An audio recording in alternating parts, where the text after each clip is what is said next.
Morning, delegates. Welcome back to day 2 of Bharat Defence Tech Show 2026. We kindly request all attendees to proceed to the main auditorium and take your seats.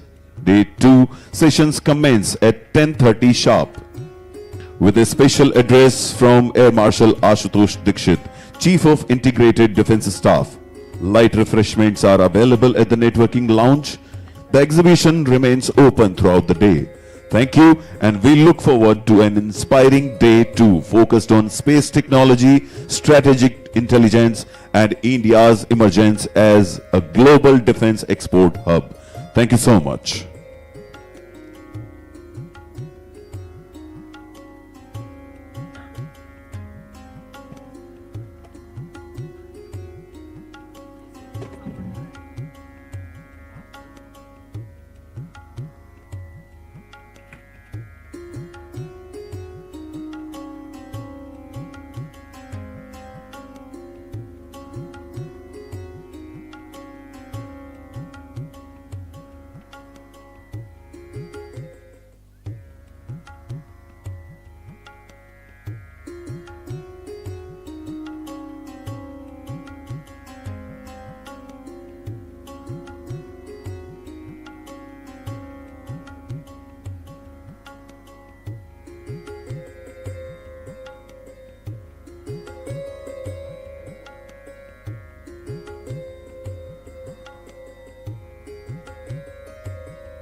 ये तो बोल देते कि आधे घंटे पहले आज फोटो ले लो कॉल ले लो, तुमको लगता है ना मजा नहीं ले लो स्काल्पिंग करी 5 मिनट की भाई, वो स्काल्पिंग करी तो ले लिया, वरना ये पूरे टाइम के लिए बेकार है उनका कहना। तो सुबह वाली कॉल तो कभी लो ही मत।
Good morning, delegates.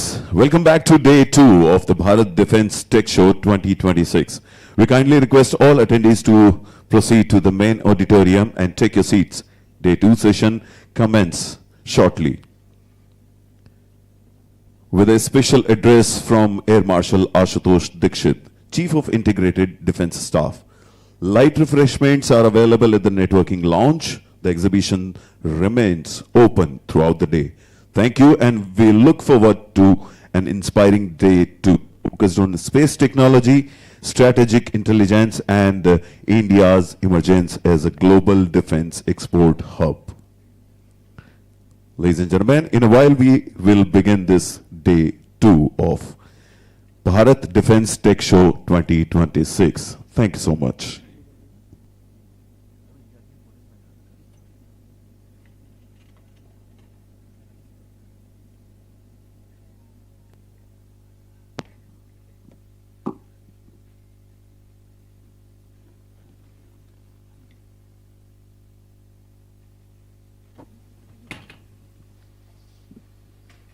Need laptop?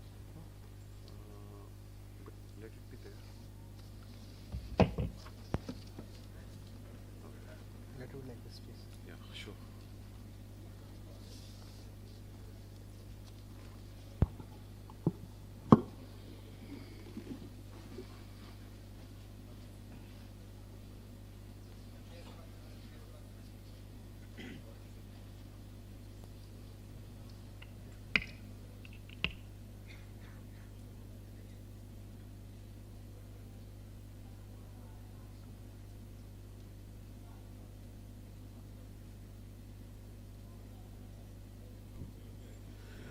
Sada Pranam, Namaste, and a very good morning to all of you. Before we move on, let me ask you, how's the Josh? Thank you. Yeah, it has to be like that throughout the day so that we can have a wonderful day. So, let's welcome back to Bharat Defense Tech Show 2026. Yesterday was extraordinary. We inaugurated with vision. We explored operational strategies. We forged international partnerships. And we glimpsed the cutting edge of unmanned warfare. Today, we expand beyond Earth's atmosphere and into the strategic high ground of space. Today, we expand from indigenous capabilities to global market dominance. Today, we expand our understanding of what's possible when innovation meets national will. Over the next several hours, you will hear from military strategists defining the future of space-based defense, intelligence experts revealing how surveillance wins wars before they begin, policy architects charting India's path as a defense export superpower, startup founders demonstrating technologies that will serve our armed forces tomorrow. Day 2 is not just a continuation, it's an elevation. From land, sea, and air, we now reach for the stars. And we begin with one of the most influential leaders in India's integrated defense architecture. Ladies and gentlemen, modern warfare is no longer fought on silos. The days when our Army, Navy, and Air Force operate independently are over. Today's battlefield demands jointness, synchronized operations, unified command, seamless intelligence sharing, and the leader championing this transformation, ensuring India's fights not as three forces, but as one unified power. As Chief of Integrated Defense Staff, he oversees the strategic synergy between all three services. He is the architect of operational integration. He is the guardian of joint warfare capabilities. His leadership is transforming how India responds to threats. His vision is shaping how India dominates domains, from the ocean depths to outer space.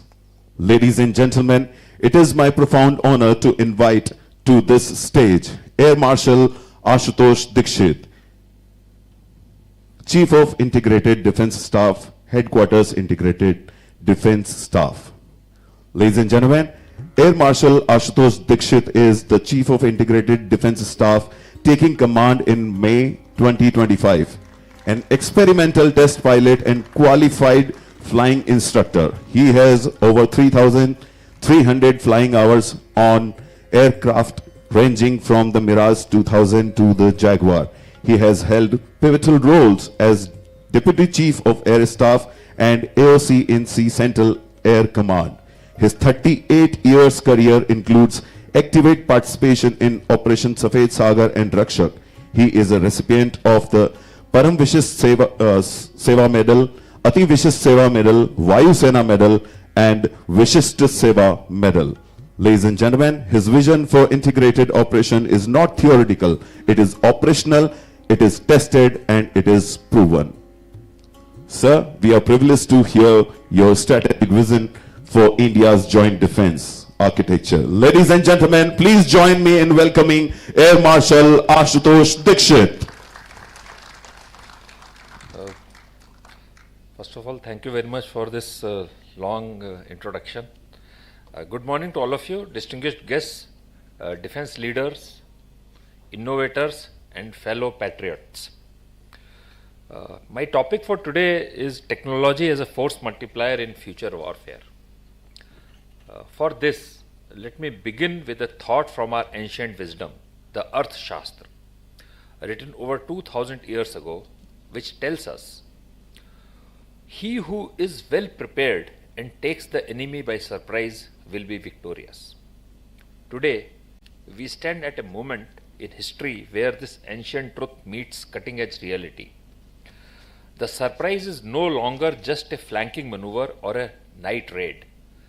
The surprise is autonomous drones that think faster than human reflexes.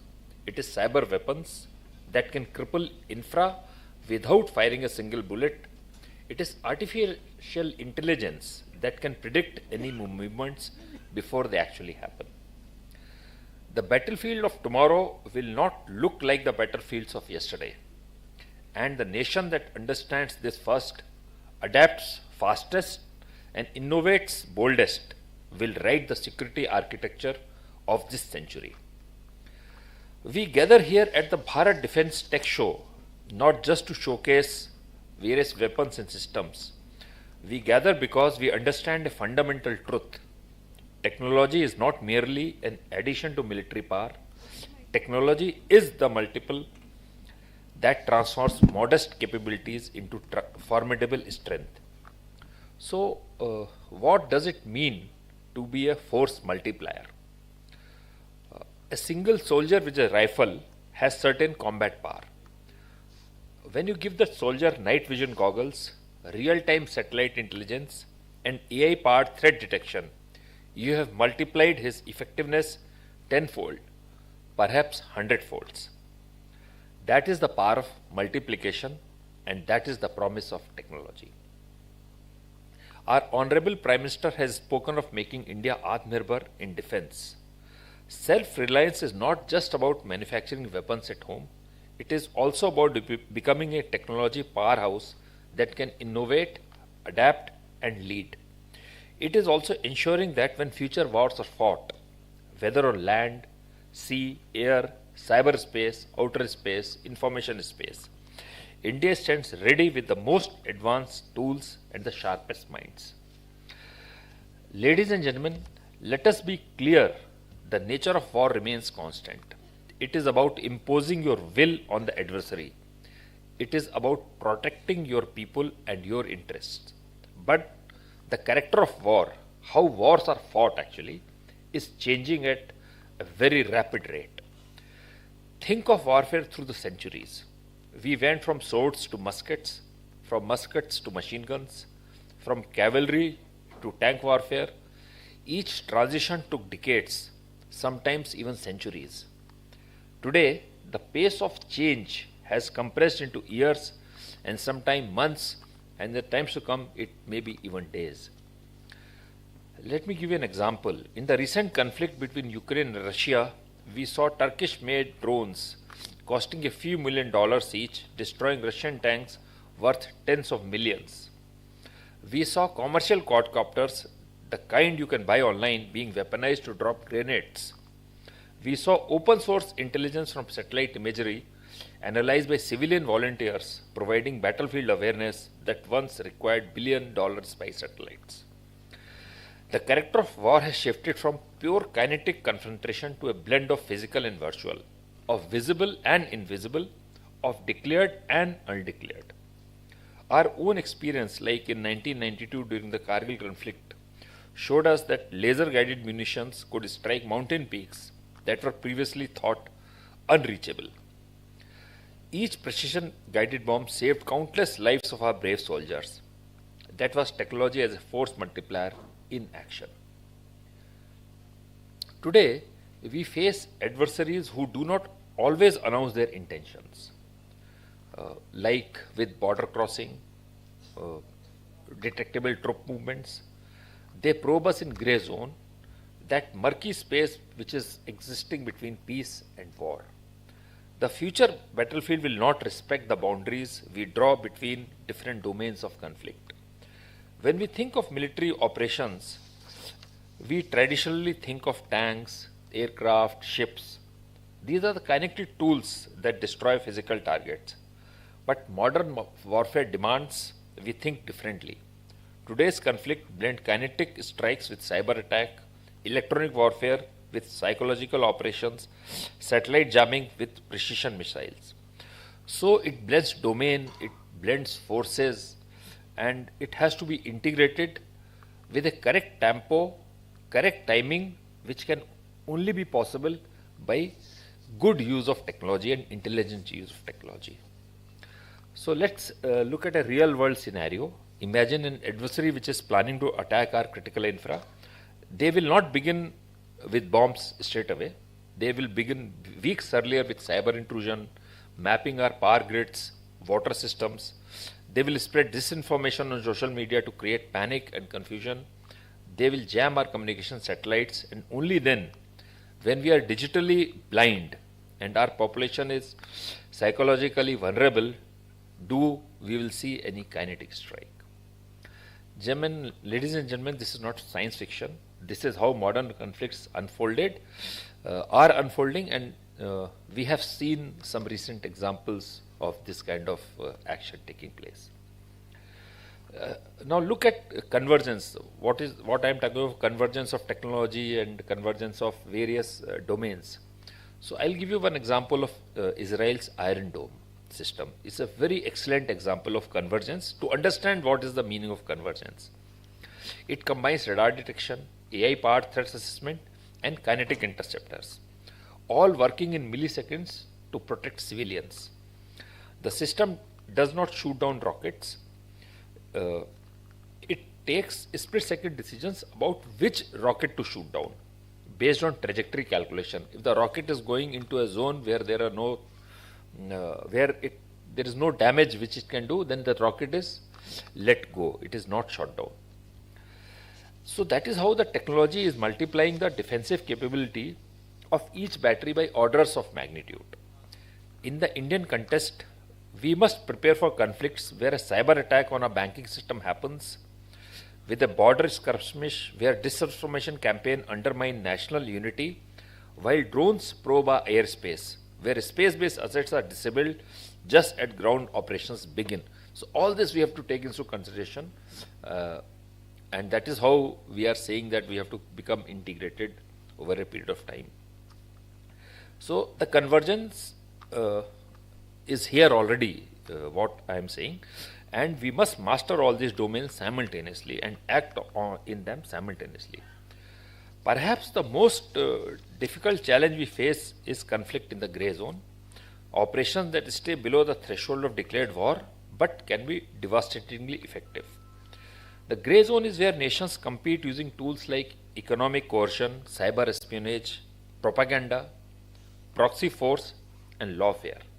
It is where you wake up one day and find that your neighborhood country has civilian fishing vessels with military-grade electronics anchored near your territorial waters.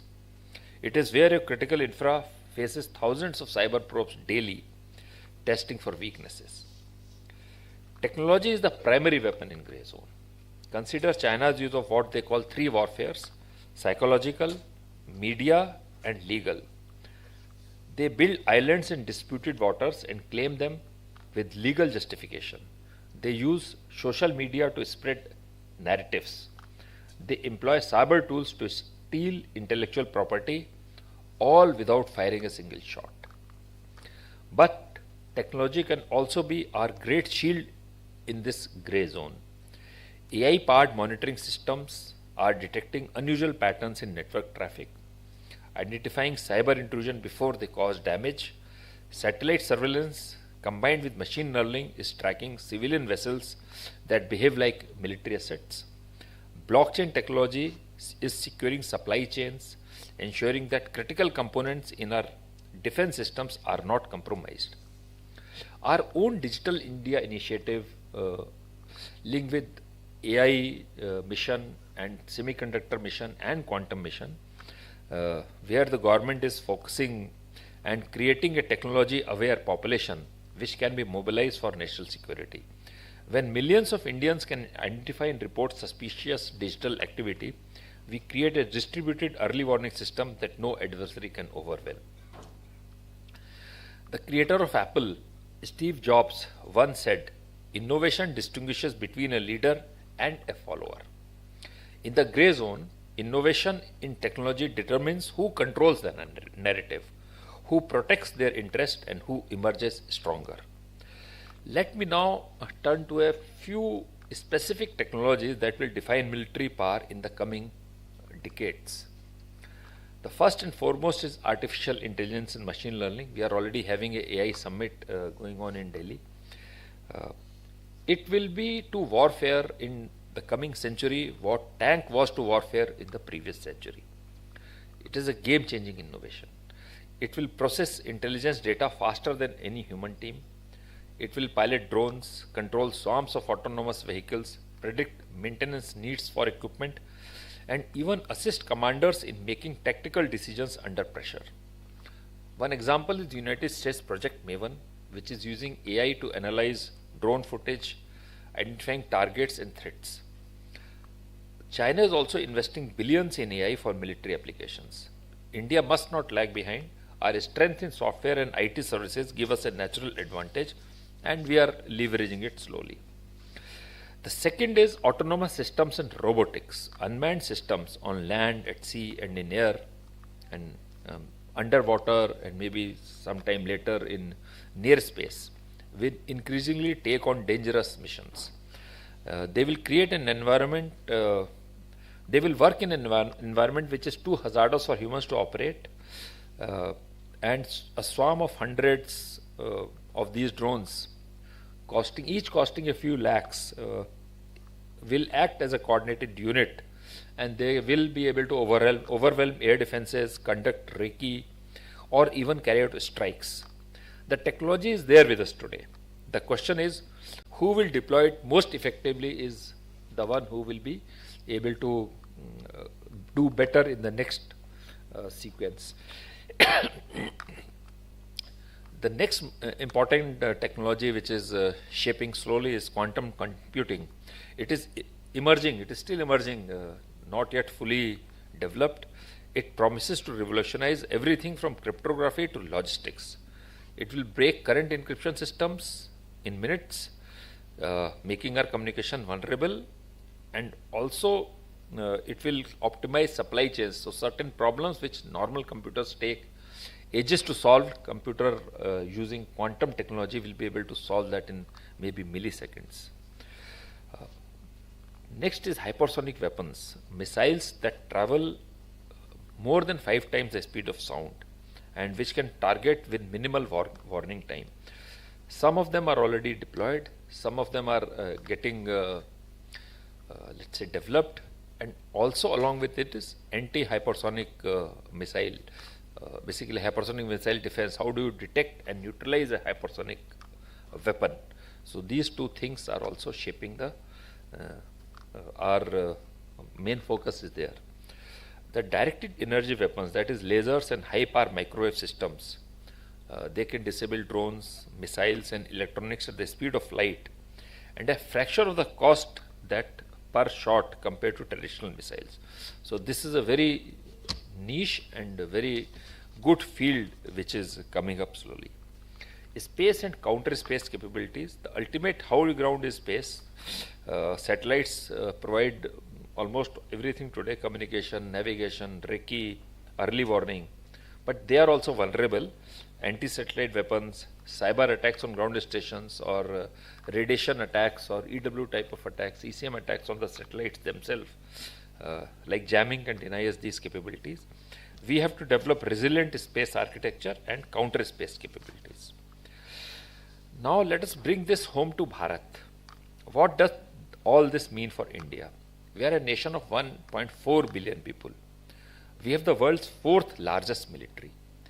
We face complex security challenges, from contested borders to maritime threats, from terrorism to cyber attacks. We cannot afford to be complacent, and we cannot afford to be merely followers in military technology. But this is the problem. The answer is we have tremendous strength. We have a young population with technical skills. We have a thriving startup ecosystem. We have proven capabilities in space, as demonstrated by missions like Chandrayaan and Mangalyaan. We have a growing defense manufacturing base under the Make in India initiative. Now, what is the challenge? The challenge is to convert these strengths into military advantages.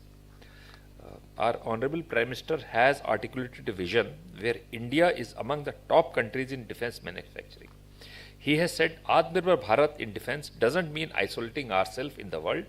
It means we should be able to contribute to global security through our strength and self-confidence. This vision requires us to think differently.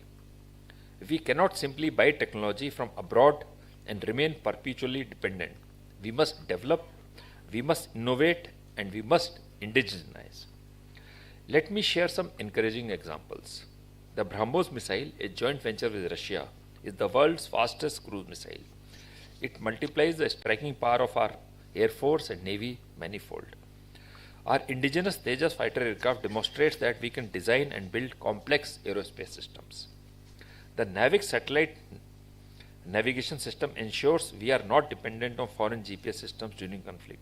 And there will be multitude of such examples, and some of them are sitting amongst us. These are proof points that Indian technology can compete globally, but we need more, much more.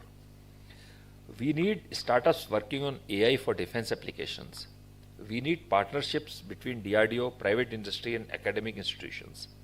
We need to create an ecosystem where a young engineer in Bangalore or Pune can develop a breakthrough defense technology and see it deployed rapidly, maybe within 18 months. As we look ahead, let me leave you with 3 actionable messages, 3 concrete steps which we need to take. First, we need to invest in dual-use technologies. We must focus on technologies that serve both civilian and military purposes.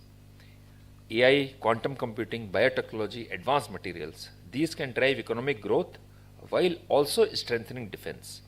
This approach maximizes returns and creates a broader industrial base. Every rupee invested in dual-use technology pays dividends maybe 3 or 4 times over. Second, we need to build public-private partnerships. The government and armed forces cannot innovate in isolation. We need agile private companies bringing commercial best practices. We need startups taking risks that government labs cannot. We need a procurement system that rewards innovation, not just compliance. The IDEX initiative is a very good start, and it needs to be scaled further. And the news regarding AMCA, which you must have heard that is going to private sector, is also a step in the correct direction. Third, we need to develop human capital. Technology is only as good as the people who wield it. We must train our armed forces in emerging technologies. We must create specialized units for cyber warfare, space operations, and AI applications. We need to attract the brightest minds into defense research. We have to make it aspirational for a computer science graduate to work on military AI, not just on computer apps.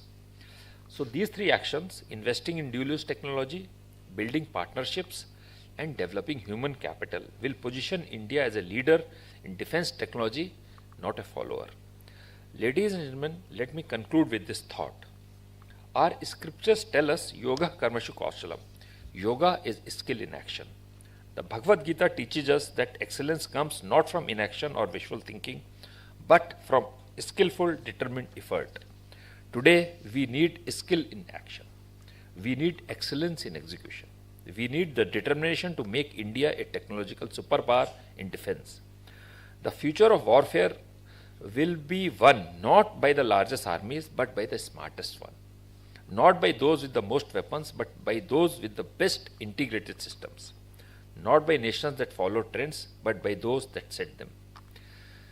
India has everything that it needs: talented people, growing resources, strategic vision, and most important, the will to succeed. So here is my call to action for each one of you. If you are a policy maker, create frameworks that encourage innovation while maintaining security. Try to remove bureaucratic hurdles that slow down technology adoption. If you are an entrepreneur, recognize that building defense technology is not just business, it is nation building. Take the harder path, solve the complex problems. Your innovations will save lives in future. If you are a researcher or engineer, know that your work has purpose beyond publications and patents. You are building the tools that will protect 1.4 billion people. If you are a member of the armed forces, embrace these new technologies, champion them, demand them. You are the ultimate users, and your feedback will drive this innovation further. And in the end, if you are a citizen, understand that national security is not someone else's responsibility, it is ours collectively. Support defense innovation, encourage bright students to enter this field. The wars of tomorrow will be fought with the technologies we develop today. The security of our children will depend on the decisions we make today. The strength of India in 2047, when we will be Viksit Bharat, when we celebrate a century of independence, will be determined by how seriously we take the technological imperative today. We can rise to this challenge. We can make technology our force multiplier. Let us ensure that when the history of this century is written, India is remembered not as a nation that was the future unfold, but as the one that shaped it. So let us go forth and build a future where India stands strong, secure and sovereign, powered by the force multiplier of technology. Thank you very much for listening, and I wish this seminar all the success. Thank you very much. Jai Hind. Sir, I would like you to stay here for a little longer. I request Dharkar sir to please come up on the stage and felicitate Air Marshal Dikshit.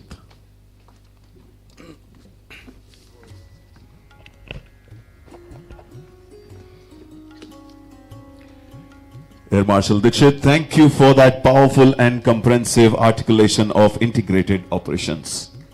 What you have outlined is not just military strategy, it is national transformation, because when our forces operates as one, we don't just defend our borders, we dominate the domains.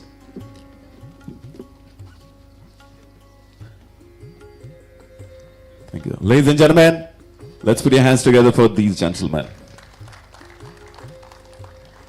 Ladies and gentlemen, the Air Marshal spoke of integrated operation across domains, and increasingly the most critical domain is not land, sea or air. It is space.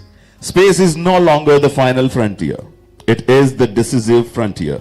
Satellites guiding precision strikes, space-based surveillance tracking adversaries in real-time communication, networks immune to terrestrial jamming, GPS systems ensuring our mission hits targets within meters.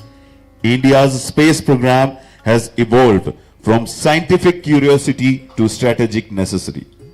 And today we explore how space technology is becoming the ultimate force multiplier for India's defense. Ladies and gentlemen, leading this transformation is a visionary institution that has united India's public and private space sectors under one mission: to make India a space power.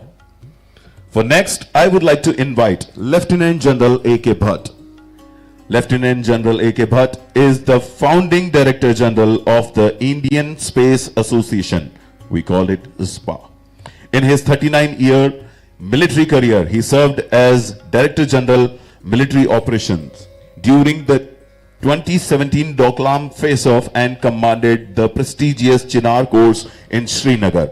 He is a graduate of the Army Staff College UK and holds an MPhil in Defense and Strategic Studies. Beyond his space industry leadership, he was appointed by the President of India as Chairman of the Board of Governors for IIIT Kota and IIIT Ranchi. He is recipient of the Param Vishisht Seva Medal, Uttam Yuddha Seva Medal, and Ati Vishisht Seva Medal. Ladies and gentlemen, please welcome Lieutenant General A.K. Bhatt, Director General of Indian Space Association.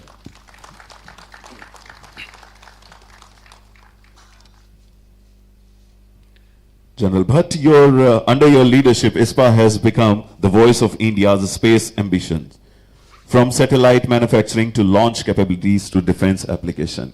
Sir, the floor is all yours. Thank you so much.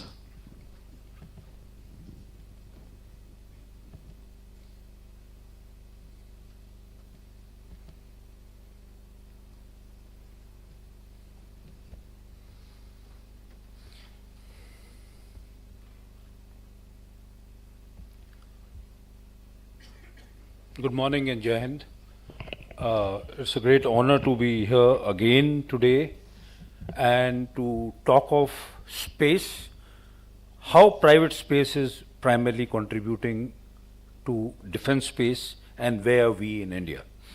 I'll start with this very famous quote way back in 1957 given by Lyndon Johnson, who headed the space committee at that time in USA and later of course became the president also.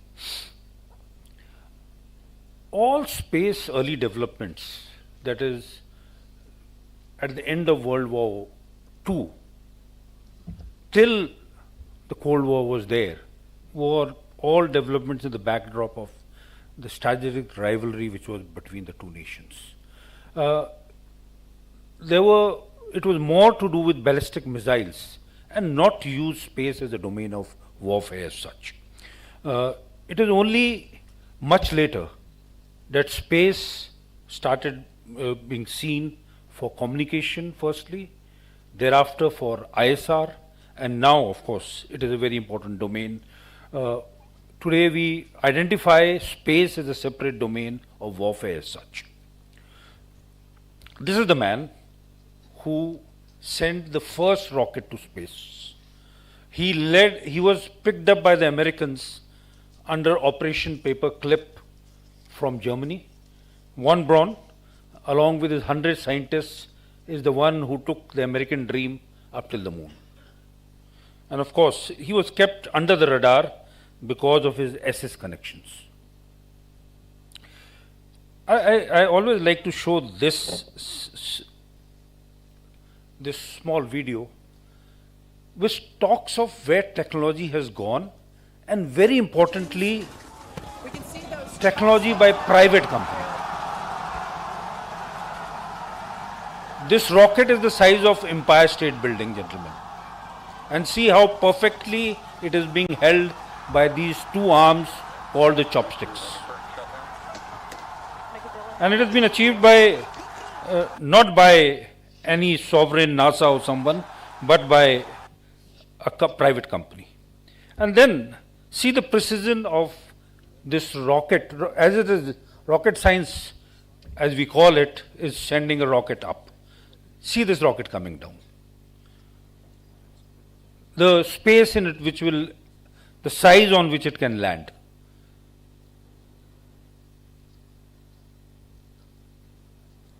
None of our aircrafts, of course, can land in that kind of space.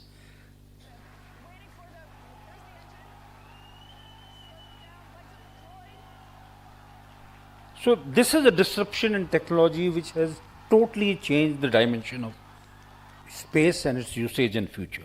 And the other thing is the size. Communication satellites from the size of GSAT 29 to the Elbit satellite. Of course, the capacities are not comparable, but the issue is to see is miniaturization. And similar miniaturization in remote sensing. The Gaufin satellite, 2 rooms or bigger, and the Dove satellite, 200 plus of these, see the whole world 24/7.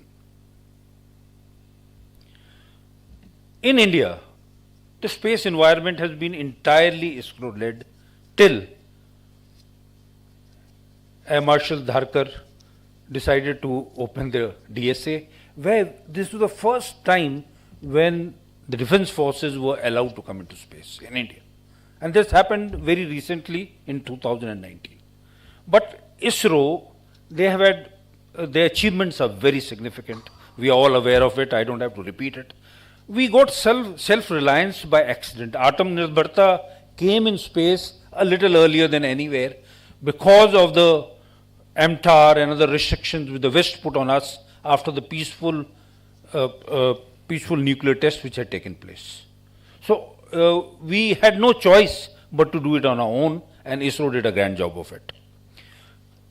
Industry was never independently allowed to grow in India. It was just as a supplier of assemblies and components. But that has also helped.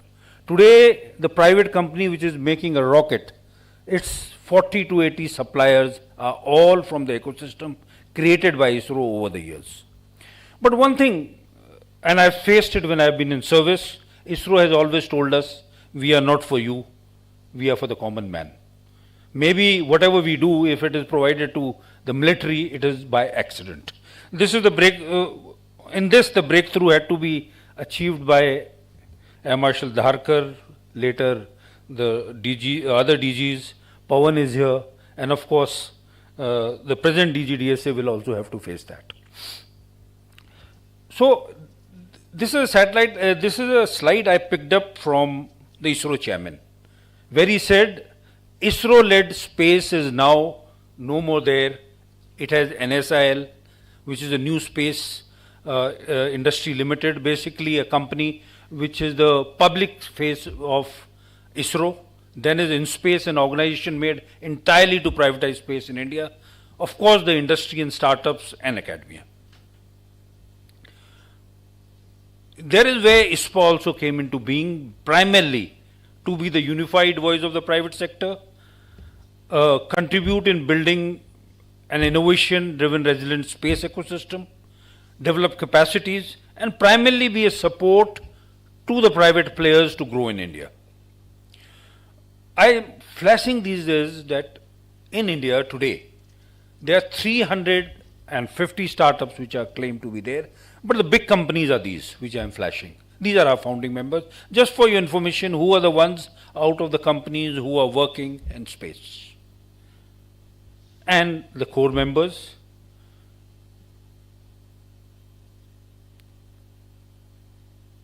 But the and the associate members. Very important has been companies like TASL coming into space when Tata's was always distant from it, maybe a decade or before. Now they are actively there into the space domain. And then there is a large number of startups. I'll just flash to you, and some of them would be sitting here maybe. These are our lead startups in various domains. Agnicool and Skyroot are young men who are making rockets. They've had their pre-orbital launches, and the orbital launch is going to take place hopefully in Q1 itself by Skyroot, and Agnicool somewhere later in the year. And what is unique about them is their rocket is far, far different. The design of the rocket, the components of the rocket are very different. And their 90% supplies are from India. At least Skyroot, what I know of. And Agnicool also, of course, they are making the whole engine by 3D printing, and that is also being done in India. Galaxy is a company which will be another month would be launching a satellite, and they are in a new domain, unique domain of fusing electro-optical and SAR sensor in one. If that gets successful, it will be again a disruption in technology in the world. Pixel, of course, is into hyperspectral, into the hyperspectral domain, and they have already launched more than 5 satellites. Dhruva works on the entire full stack into all capabilities, and Digantara is a company small. These young men, none of them IITians, from small towns of India, today lead the SSA domain for us.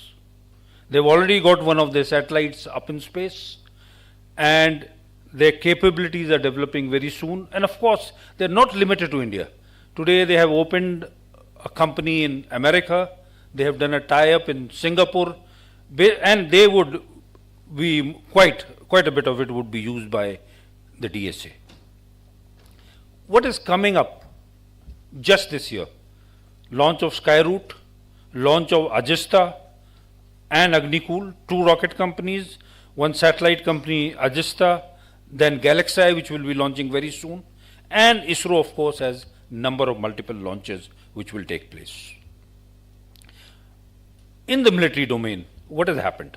One is, of course, the formation of the DSA, which is they are our nodal agency, and for everything which is done in defense in India, it is the DSA which is responsible for it.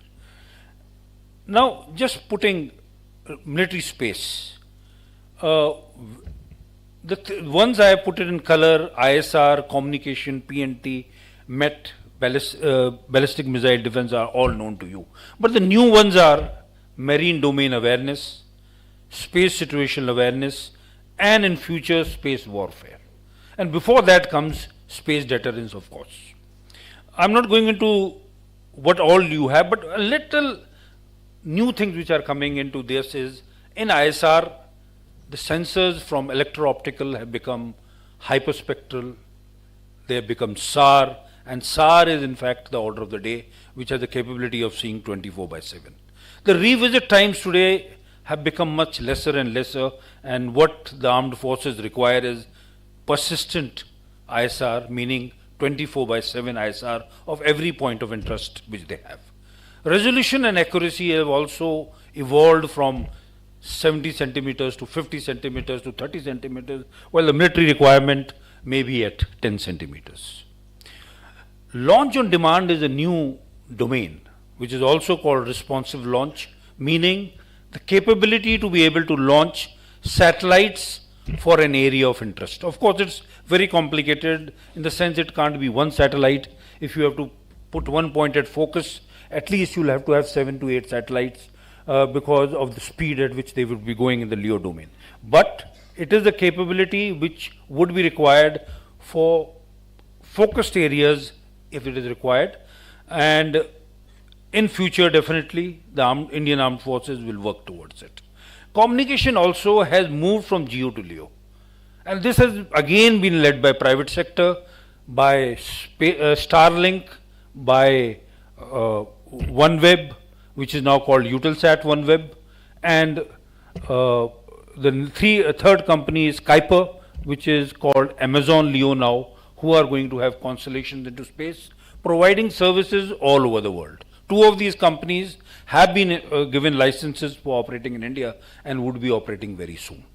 What we know about our defense forces is they are planning to look at a constellation of a combination of GEO, MEO and LEO.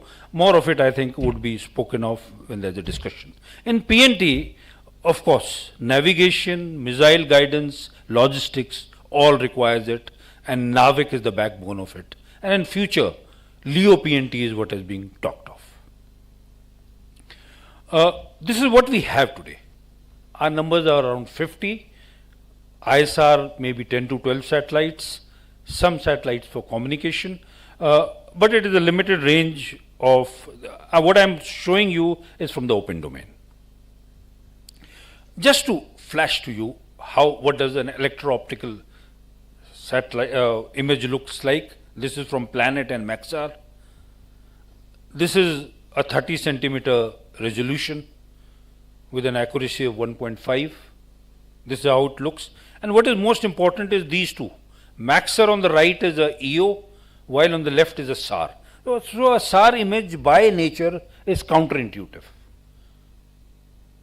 It cannot be read by a normal human being.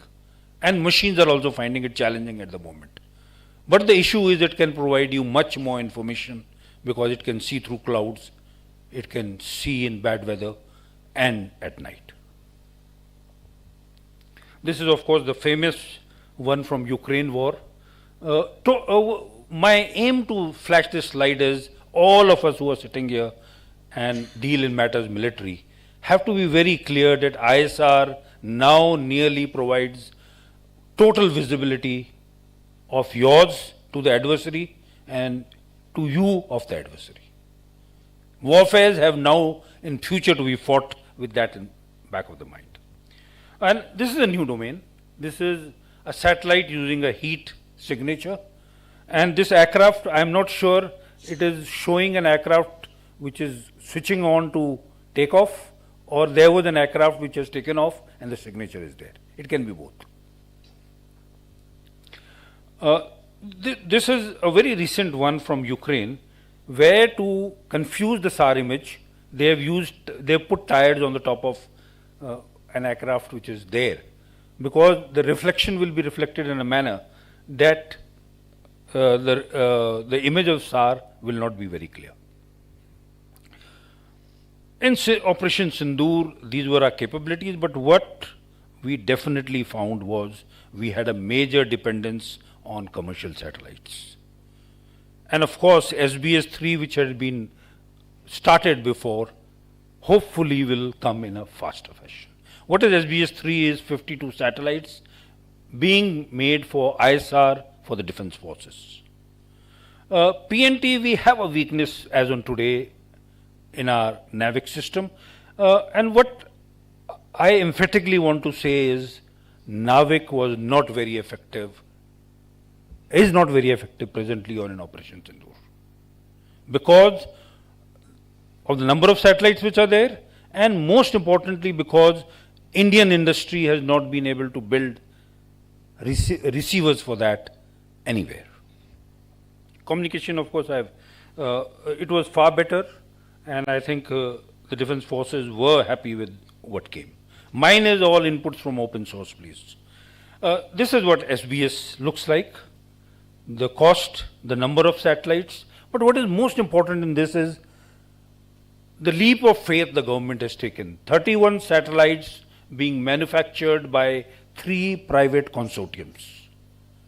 There is a very big pressure on the private sector to live up to the expectations of the nation, but I am very sure they will be able to do it. In this, my only observation is, and I have been repeating again, the user interface is hardly there, which has to be much more aggressively there from the defense forces to that we exactly get what we want. Maybe I am not aware and it is being done in a more detail. I'll apologize if that is the case. Chinese capabilities, I just want to tell you is this is a comparison we have done of what was the launch frequency, which was the payload mass, which was the deployed payload and active satellites 2 years back. It is not to alarm you, but just to get you a sense of where they are. And their capability otherwise, the aim is to surpass the USA, to have a less than 10 minutes revisit time, which they have nearly achieved. In Sindoor, it was around 20 minutes. The global GPS, they have achieved it. And our adversary on the West also is effectively using the GPS provided by China. They have a large number of satellites. In communication, of course, they are moving a little slowly and have not been able to achieve what they wanted to. This is one very major step taken by, pushed by the DGDS's office, and this has winners from most of the startups which are there in India. It has given a huge impetus to the private industry, firstly to understand what do the defense forces require, and also work towards very intimately with the defense forces. It's a compliment to the DGDS's office and the MOD, the way they keep this very intimate interaction for things to move forward. And the challenges which are there are into all domains, from launch systems to communication systems and payloads, satellite systems, ground stations, and software systems. There's a huge list of them. I'm not going through this. This is just to inform you some of the reports which ISPA has taken out in recent times. And every year we have a defense space symposium. This year it is on 23rd to 24th April. Definitely we look forward to see a large number of you there. I finish here, and my thanks to BTTS and most importantly to Air Marshal Dharkar, my friend Mohit Gupta, and Major General Ashok Dhingra. Thank you for giving us an opportunity to be able to share our views. Thank you. Jai Hind. Thank you so much. Sir, I want you to stay here for a little longer for the felicitation. I request Ashok sir. Thank you. Thank you, General Bhatt, for that visionary roadmap. Space infrastructure, space awareness, space dominance. These are no longer aspirations. They are imperatives.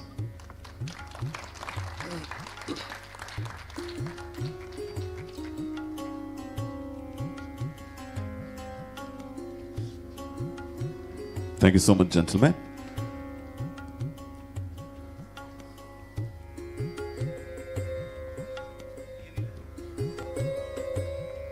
Ladies and gentlemen, please put your hands together for the gentleman here. And now, we operationalize this vision through a panel of leaders who are building India's space defense ecosystem, from policy to technology to operational deployment. Chairing this session is a legend in India's space defense journey. He was the first Director General of the Defense Space Agency, the institution that formalized space as a warfare domain for India. Please welcome Air Marshal Sujit P. Dharkar. Air Marshal Sujit P. Dharkar is a veteran fighter pilot and former Vice Chief of the Air Staff. He holds the distinction of being the first Director General of the Defense Space Agency. With over 3,600 flying hours, he commanded Frontline Squadron and served as AOC in Sea Eastern Air Command. An alumnus of the US Air War College, he is a recipient of the Param Vishisht Seva Medal, Ati Vishisht Seva Medal, and Uttam Yuddha Seva Medal.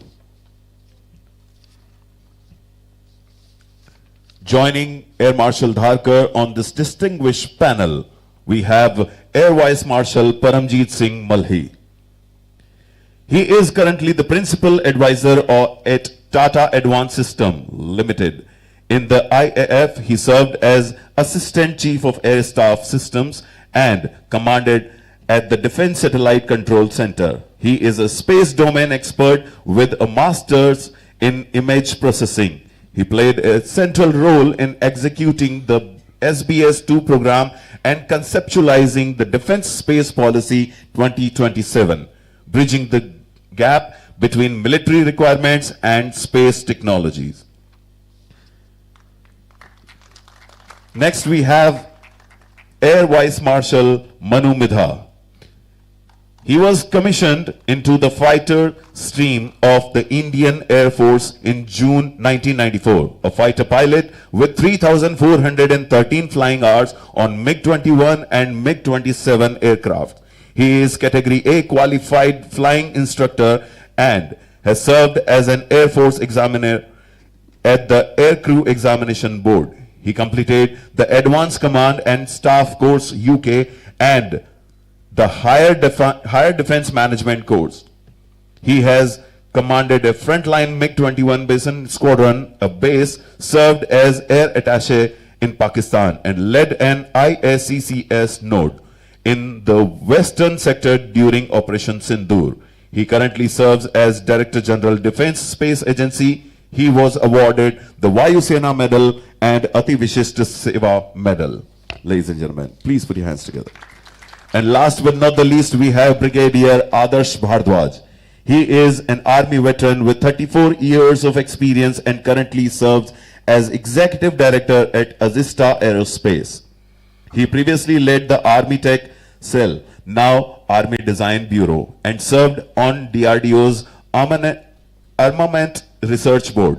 An expert in optoelectronics and defense space tech, he advises India's private space sector on aerospace grade material. He has also held key roles in the Defense Intelligence Agency and Integrated Defense Staff. Panelist Air Marshal Dharkar, over to you. Show us how space becomes India's strategic advantage.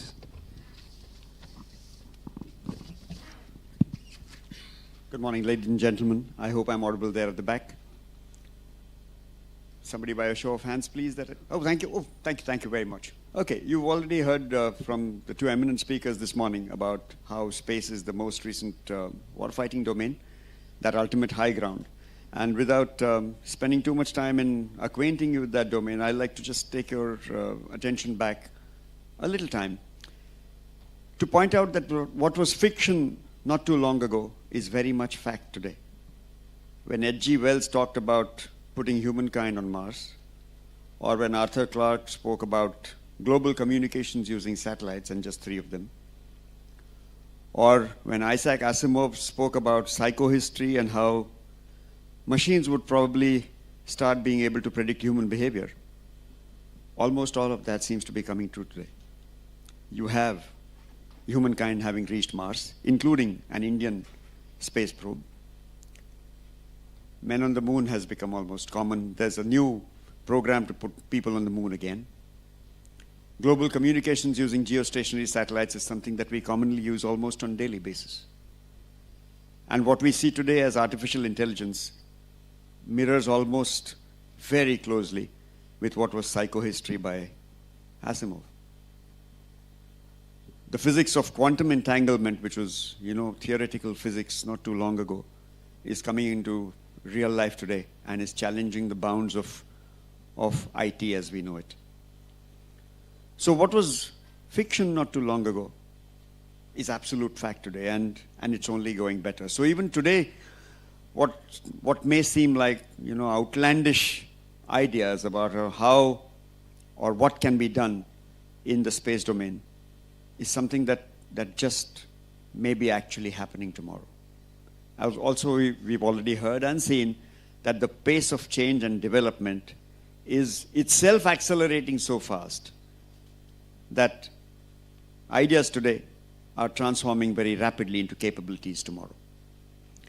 With me on this panel today are 3 eminent, knowledgeable, and very, very much leaders in their own domains. And I'm sure I shouldn't take too much time, given the fact that we always have the challenge of the clock. So without much further ado, let me hand over to Air Marshal Malli here to tell us about what he at TASL and he with his prior experience can tell us about space as that war-fighting domain of today and tomorrow.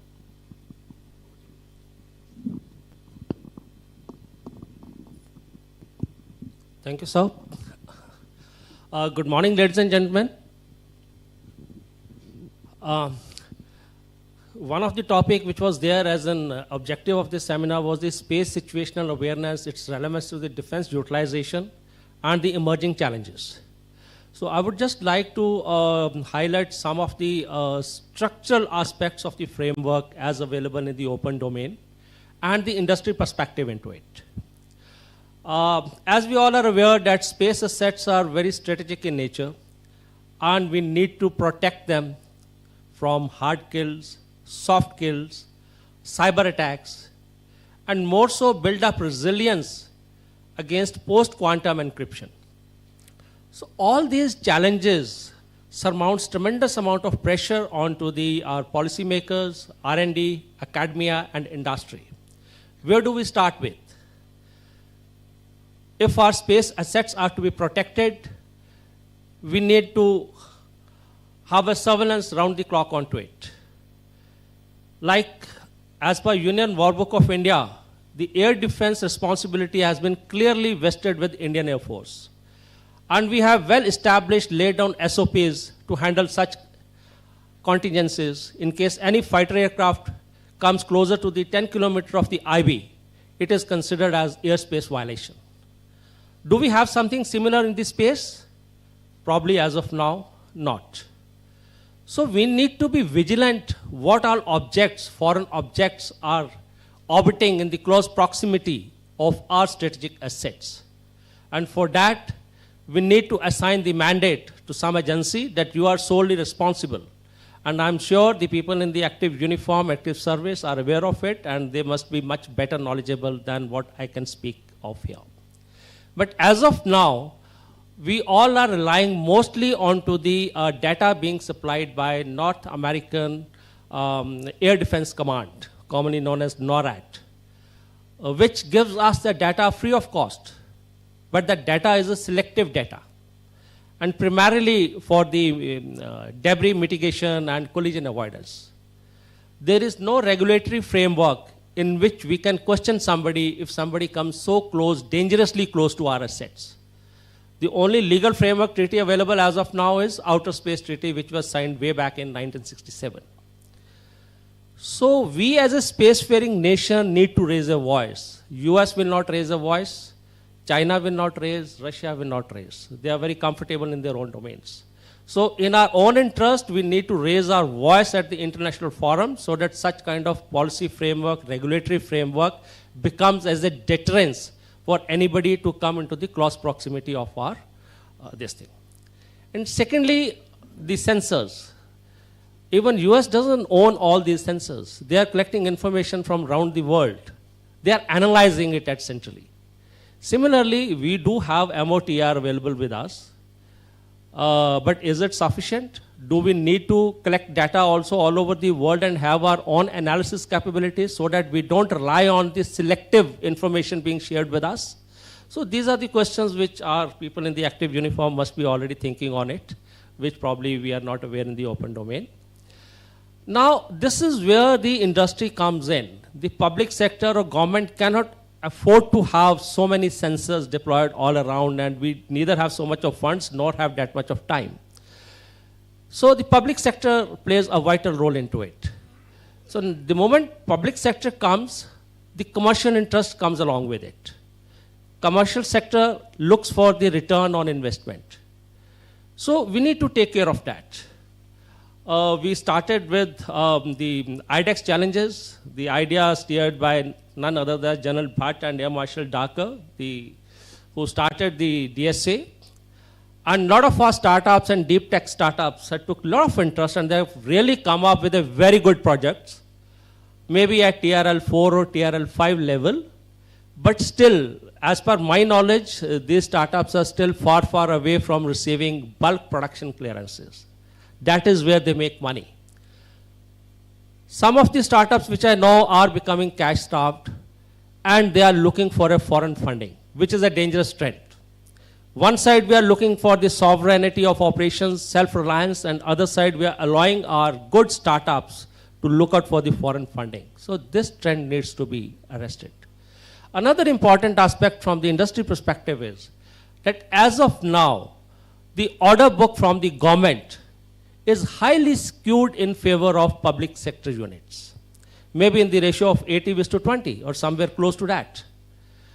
Whereas actually for the commercial sector to grow, the trend should be other way around. We have industries coming up with the pre-investment. We know there are Indian companies who have set up the ground-based sensors as well as space-based sensors to generate data for space situational awareness. They are selling this data to the foreign countries. Is this data which is being generated by homegrown companies relevance to us? Do we need this data as a gap filler? If we need, then are we buying it from them or not? We all are aware that private industry has launched one first submetric EOIR satellite at an inclined orbit. Is this inclined orbit a gap filler in our existing ISR assets? If the answer is yes, then are we buying data from this industry which has done the pre-investment? Probably not at the moment. So if we are not incentivizing the pre-investment, despite the product being offering as a gap filler, then the commercial industry will no longer continue with that. They will shift their operations to some other sector. So the capex involved, the skill sets acquired, they get depleted over a period of time if we don't support our industry. I know one American industry which was almost cash-starved and was on the verge of shutting down because they were not able to go beyond TRL3 level. That was the time when MOD US placed the order to this industry even at TRL3 level. And today that company is becoming globally competitive. So this is how our policymakers should evolve the framework of policies as rightly brought out by the CISC in his address, that we should support the growth of our homegrown industry. We should not wait for the startups to reach that TRL 9. Probably they are not made for that. TRL 5 is good enough. Give them the clearances. TRL 9 will automatically come up. Lastly, coming on to the, everybody is talking about the startups. Nobody is talking about the large industrial houses. The projects are becoming complex and complex. There's a requirement of the large industrial houses having wide range of experience of handling complex projects with wherewithal of validation and qualification of products to deliver TRL 9 products. So the big industries has to come in. Recently, there was a MOU signed by one of the company with the public sector unit, in which the public sector unit will be selling their data. It's a very good step. And the industry is quite happy that at least they are getting the customer beforehand. But the very fact that why should a public sector undertaking becomes a reseller of a homegrown production for the domestic consumer? This is something we need to address as the policymakers. The user should have a direct connect with the producer or the industry, and that is when our industry is going to grow. Unless we have the commercial interest of the industry in front of us, I think the kind of expectations which we have from the industry is far, far away. Thank you so much. Thank you, Marshal Malli. That was truly insightful. May I request Manu to please tell us more about what DSA is doing and achieving at the moment. The stage is yours.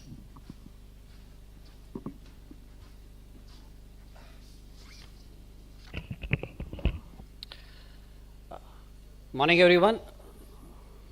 Marshal Dhakar, General Bhatt, panelists, organizers of the seminar. At the outset, I would like to convey my heartfelt thanks for inviting me and giving me an opportunity to share my thoughts on this topic. And in the short time that I have, I know that we are constrained of time.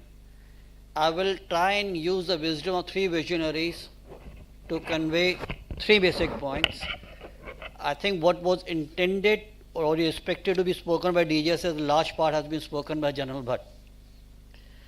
First, I would like to remind the audience of the words of one of the pioneers of air power, that is General Giulio Douhet, who said, "Victory smiles upon those who anticipate the changes in the character of war, not upon those who adapt themselves after the changes occur." As we stand today here in 2026, these words could not have been more prophetic. We all acknowledge now that the space is a fourth dimension of warfare. And it's prudent for us to remember that space is no longer a support domain for the navigation or a luxury for the ISR. Today the space is a very oxygen of modern warfare, as very aptly brought out by the CISC. The critical role our space capabilities played in Op Sindoor and the release of the Joint Military Space Doctrine last year signals a very clear intent that we in India are ready to protect our interest in orbit with the same resolve that we show on the borders. Second, I know that it is said Sun Tzu is more quoted than read, but I will still stick my neck out and remind the audience that he wrote, "Strategy without tactics is the slowest route to victory." So before we discuss satellites and orbits, we must discuss the boots on ground. So far, space capability has been considered to provide the strategic insight to the commander. However, I feel that time has now come not only to think about the strategic effect of space, but also the tactical relevance space capability provides to the soldier on the ground. For the soldier, space technology can be the life-saving sentinel in the sky, in the high altitude reaches of Himalayas or our dense borderlands. Satellite communication can serve as a secure, jam-resistant lifeline. The fusion of space-based ISR with augmented reality can provide a God's eye view to the soldier in the field. The synthetic aperture radar can provide a platoon commander to see and identify adversary movements through the foliage at night. The satellite navigation does provide the capability to the commander and the soldier on the field to deliver precision-guided munition, as well as it provides the medical evacuation which compresses the golden hour. There is a need now for us to think to shift the complexity of the stars to give the soldier the clarity in the chaos of the combat. We need to remember that in the space domain, staying relevant is not a birthright. Staying relevant is a constant battle against obsolescence. It is the result of relentless pursuit of technological superiority. And here I use my third quote, a journal, Hap Arnold, who noted, for an air force and by extension a space force is always verging on obsolescence. To remain relevant, the technology we launch today must be designed for the threats of 2040 and not of 2020. Sis brought out that the most important characteristics of technology today is the dual use. We need to develop the dual use technology. But that is also a unique challenge in the permissive environment that a dual use technology can be developed. The line between a civilian service and the military weapon is often just a matter of intent. In space, a satellite designed for active debris removal, clearing space junk, possesses the exact same technical capability required to disable an adversary's asset. The technological asset, the edge that we in the armed forces look for a future battlefield just cannot be built by the military or the government alone. It requires the triple helix of industry, academia, and the government, with some of the challenge which Air Vice Marshal Murli Vedir aptly brought out. Academia serve as a cradle for the disruptive ideas, higher research in quantum distribution or plasma propulsion.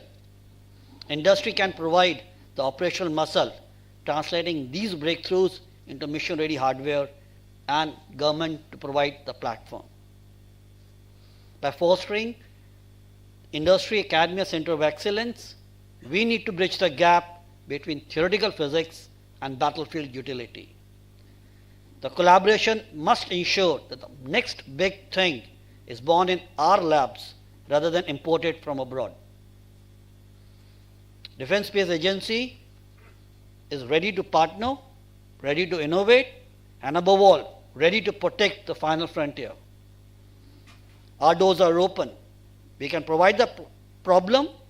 Industry and academia, we look forward to you to provide the solution.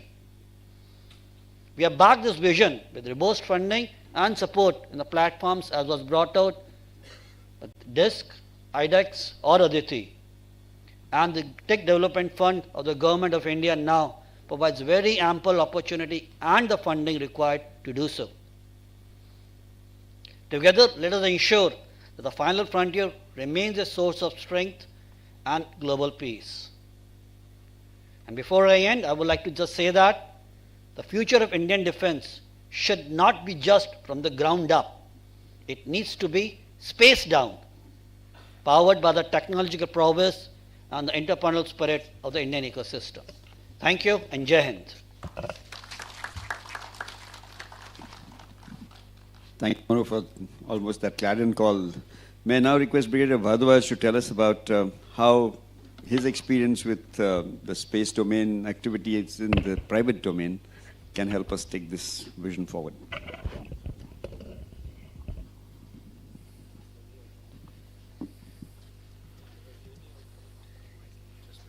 Yeah.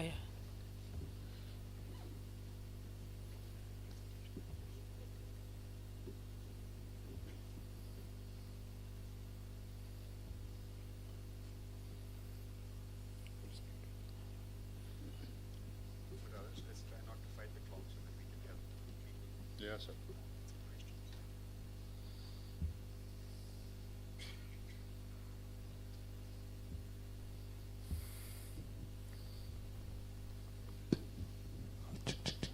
Ladies and gentlemen, I hope you guys are having a wonderful day too.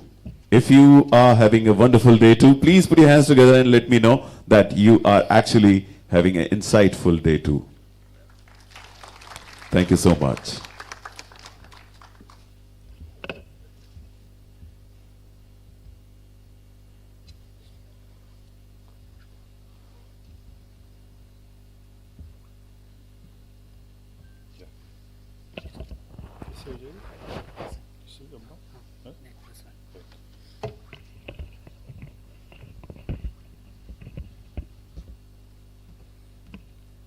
Very good afternoon, everyone.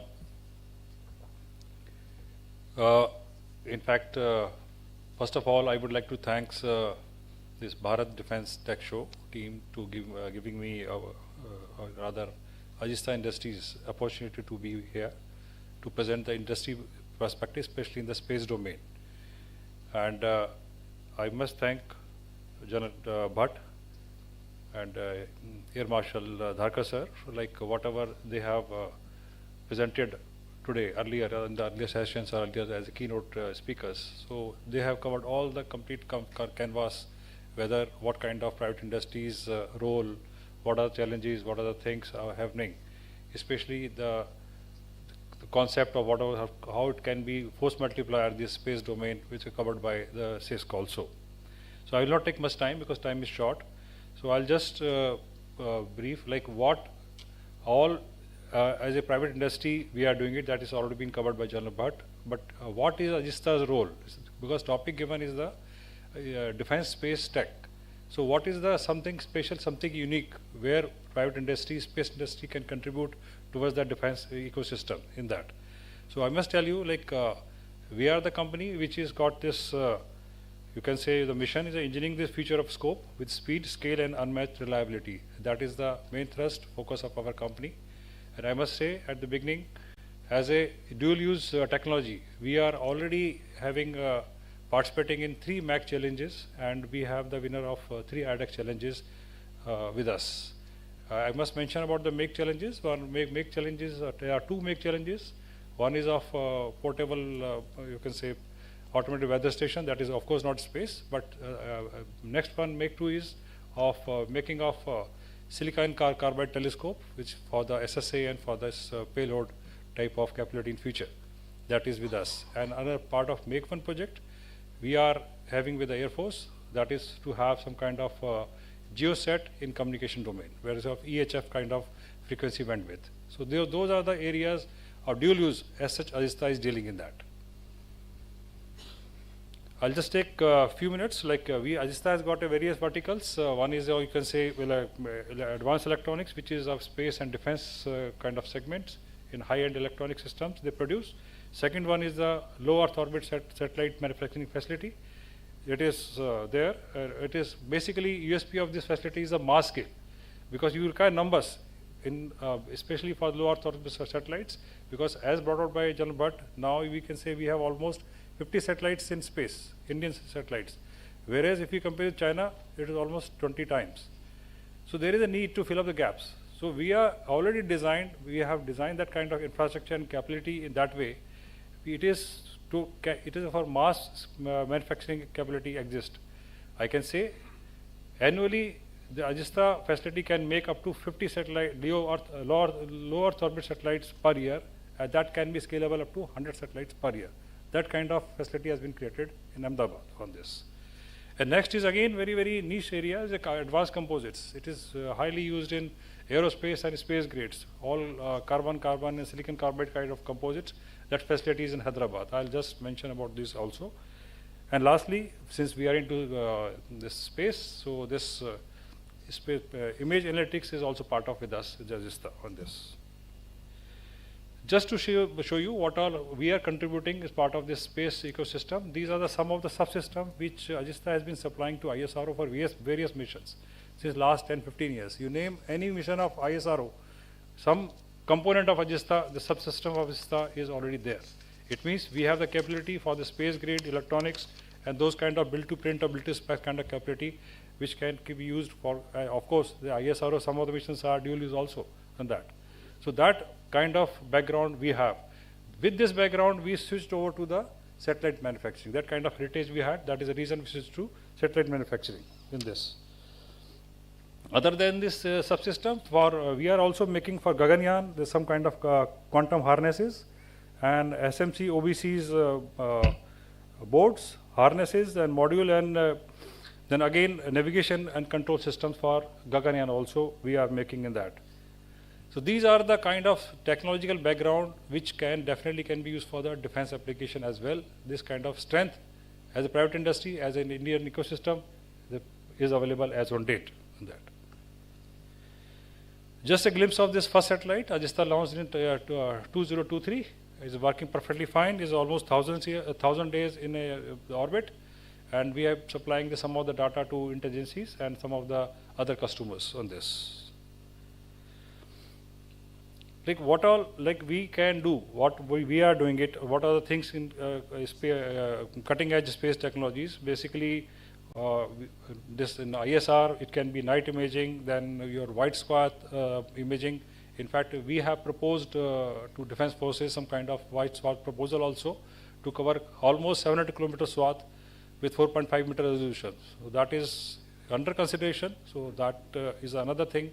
Other than that, the sub-meter resolutions already we have proved that the design is with us, and we are, in fact, I can share with you, like we are supplying to some of the overseas customers also these kind of products in this. And you can see below this some of the images of this our own satellite with this EO satellite. We could have this night imaging capability also, which is already depicted here. It can be compared with a Google image. And this month only, on 3rd of February, we could take the image of International Space Station from our own satellites. This was the first thing by any private industry in India to achieve these kind of things. It is, you can say, first step towards the SSA capabilities. So it can have multiple dimensions. Further future, it can be developed in that. So that image was taken almost from 300 kilometers from our satellite when this ISS was there. And you can imagine, when this orbital speed is almost 7 kilometers per second in orbit, that kind of detection and targeting and then further imaging, what kind of technology, what kind of skill is required. So this is just a demonstration, and I'm sure in future, in times to come, a lot of private industry will achieve, and we have a capability for this kind of SSA capabilities also. Just some of the, since I am representing a private industry, what are the wish list or some kind of suggestion in terms of path of Atmanirbharta. Firstly, we need, for example, all these global big giants, they have some NATO and GHOST kind of standards for military operations. And early dual use adoption by following ECSS norms, basically European standards norm, they are following it, all kind of things. And national-wise acceptance of COS and NIRs for image classification. These are the global standards the countries are following as far as the military satellites and space objects are concerned. So we need to take a stand, we need to take a step. So there is a requirement for development of these kind of standards for India also. There can be a panel of industry and the users only where we can set all these things. We can have our own standard, or we can follow whatever global standards are available. Otherwise, nothing is available on that. ISRO is having only standard regard for the manufacturing only, nothing for design, for development, only for manufacturing. There is a need to overcome all these things, shortcomings, and we need to come together as a user and the industry also. And implementation across the nation, that has to be there, because it is a policy decision, because future is there for all kind of dual use and military applications. That thing needs to be taken up. Just example, this one of the, like, whenever it comes for the military applications, I am sure the decision makers and the stakeholders will take consider this in mind, because there are example like user 1 and user 2. User 1 is using the aperture side of the mirror lens is around 300 centimeter, 350 millimeter, and GSD is around 70 centimeter, 0.7 meter. And resolution is super resolution, not the native resolution. MTF is low, SNR is less than 100, and he is quoting L1. Whereas another one who is like using the aperture size of 500 meter mirror and giving the same resolution 0.7 meter and native resolution, not the process, native resolution. But he is a, you can say H1, it's not L1. So will this kind of thing can be permitted by the defense users? Because are they looking for this kind of better operational capability, or they are going for L1 type, this thing? That I leave it to all the stakeholders here to decide what kind of things we want in the future, from where private industry can contribute and give you the best of solution available. Regarding electronics components, yes, there is a need for radiation hardened components, radiation hardened by manufacturing, radiation hardened by shielding. These are the things not available as on date in India. So most of the things we are dependent from outside and getting things imported and using it here. So there is a lot of thrust or focus required to address all these aspects. Coming into materials, yes, of course, this is again gray area, especially the carbon fiber manufacturing, the silicon carbide fibers, and basically it has got multiple applications in your rocket launchers, your space application, aerospace, like in satellites, the complete structure of the satellite bus and structure can be made of this carbon composite materials, including the solar panels of this, they are made of base is made of composite materials. Those are the things, and especially in the rocket launchers, there are nozzles and throats, there are multiple applications. So in this, a lot of things has been done in India, especially I can tell about Ajista. We have this carbon or composite material facility in Hyderabad. We are working with the HAL, we are working with the DRDO labs, and this we are looking for the indigenous solution in this. This is again gray area where we need a lot of attention wherever we want to address the future requirements. I will not take much time. Lastly, like again, this is an image of this ISS station from our AFR, and this is a one step. And Ajista is committed for all kind of help to user, especially for DSA or any other agency like NTRO, whatever they want to project, we are there. Since, why I say with this confidence, because since we are addressing the overseas requirement, definitely we can do it for Indian ecosystem also. With this, I would like to add. Thank you. Jai Hind.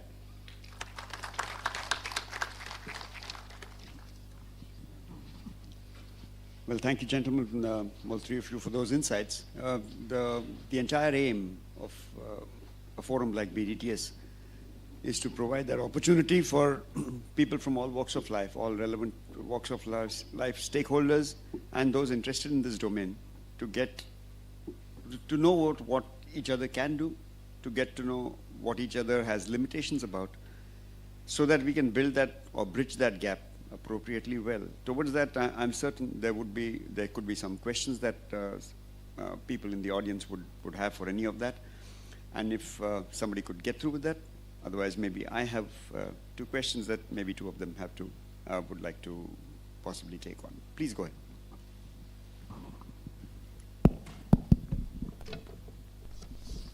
Could you introduce yourself also? Yes, sure. My name is Raju Uppalapati. I think this question goes to each and every one of you.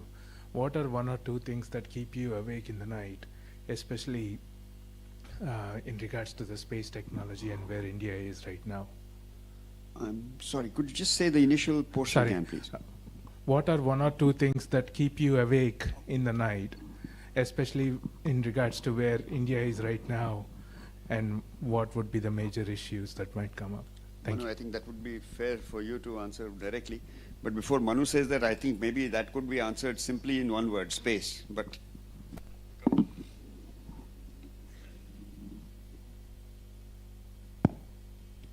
Thank you for that. I think if I can take my personal opinion and disregard the appointment, what troubles me is what actually has been brought out by the other two industry partners out here, that we are not able to capitalize on the inherent potential that we may have. It's not because of the fact that we are not able to achieve something that as a country we lack anything. Maybe we just need to get our act together to be able to capitalize what we have, to be able to achieve what we intend to achieve. At the same time, I really don't feel too disheartened. Other than the mood, if I can sense, if we are looking only at the negative part of it. We need to remember that the Indian space policy came out in 23, it really got implemented in the field in 2024, and since 2 years, we have a fair percentage of the satellites which are going to be procured by the defense establishment coming from private industry. So that is the positive side. In less than 2 years, we are able to make this leap of faith. Let's look at the positive side where we can go from if we follow the same trajectory. Why do we have to look at what happened in the last 70 years? Yes, 70 years were where because of what the ecosystem is brought us here to the fact that we can talk about the Indian private industry, Indian private setup to take this leap forward. So I'm not disheartened, but yes, I would like to make sure that we don't slip up on any opportunity that can enable us to capitalize on our strengths. I'm sorry, Manu, without taking away from what you mentioned, which is very apt, I have one little addition to make. And that part is about that bridge that is required. Till now, largely, we've been making do with what was available rather than what was needed. I think we need to now bridge that gap so that both public as well as private industry goes on to build what is needed or wanted so that those capabilities rise appropriately. I think that is that little addition that I'd like to make to what Manu mentioned. Would there be anybody else who has, may I hazard a question from somebody? Yes, there, young lady there, please. She's been threatening me with this question for some time now.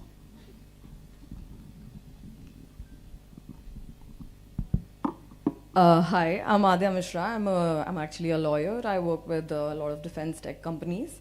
So my question is very simple now. This year's defense budget is around 7.85 lakh crores, which is quite a giant amount. And now my question is very simple, sir, that what is the Indian government's strategy, or is there a plan to develop space weaponization like our fellow countries like Russia, China, and USA, since they have been weaponizing the space for quite some time, despite it being against space law, international space law treaties. So are we also going on the same lines with this kind of budget, because it has not been explicitly mentioned in the parliament, and there have been no specific talks about it, not to mention it might be illegal at some stand. So that's just a very basic question I have as a policy point of view. Would somebody like to take that on? May I? Well, I'm going to keep this absolutely short. To be very truthful, any object in space, the very fact that it is in space, it has a velocity in that 7,000 meters per second category. It already by itself, if directed correctly, is a weapon. Now, when you look at space as a both contested and congested environment, space law regarding non-weaponization of space is somewhat a misnomer. And given the current state of matters around the world, we see laws being more disobeyed rather than obeyed. Thankfully, other than the laws of physics, which continue to rule. Under those circumstances then, it's just a matter of time, a matter of interest, or a matter of inkling wherein any object that has been placed by any nation or even by a private entity in space may or can be used as a weapon by itself. Now, kinetic means in space have far-reaching effects because they behave not only against the intended target, but they cause disruption even for anybody or anything else that you did not intend to influence. I'm certain space law by itself is evolving. More and more realization that, especially with the fact that there are so many private players out there, so commercial interests have started also to rule in major manner. And I'm certain that around the globe there is enough recognition, acceptance, and probably the desire to move space law adequately well. But, like I said, once contest goes to conflict, then laws get thrown out of the window. So that remains to be seen. Otherwise, yes, space law is old. May I request the gentleman here before? I think we'll take on just two quick questions so that we help the organizers stay reasonably on time. We are already a little behind. Good afternoon, sir. My name is Commander Rana Singh Rao, and I am from the Defense Space Agency. And my question is that we have seen the Americans having a consort of satellites, more than about 8,000 of them, with the Starlink. And in the last conflict which happened in Op Sindoor, we also saw an alliance which happened between Pakistan with Turkey and China. Now the thing is, sir, the transparency which is available to our adversaries over assets which is there for us, the number speaks by themselves. The thing is that how do we protect our assets? How do we put a gray area where the satellite cannot see?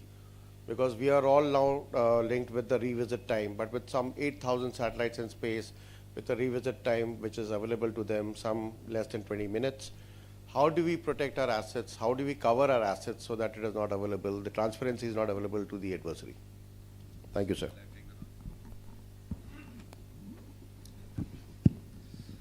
You see, the protection of assets is definitely a challenge. And the kind of numbers which was projected by General Bhatt also, what adversaries eastern side is having and what we are having. There's no way to make up the numbers or match up the number. By the time we catch them up, it will go further other way. So what I personally feel is, it's my personal opinion, that we need to move on to the more of the shared assets. Like as of now, we have got SBS assets which are dedicatedly meant for the defense, and 60% of the orbits we may not be using them.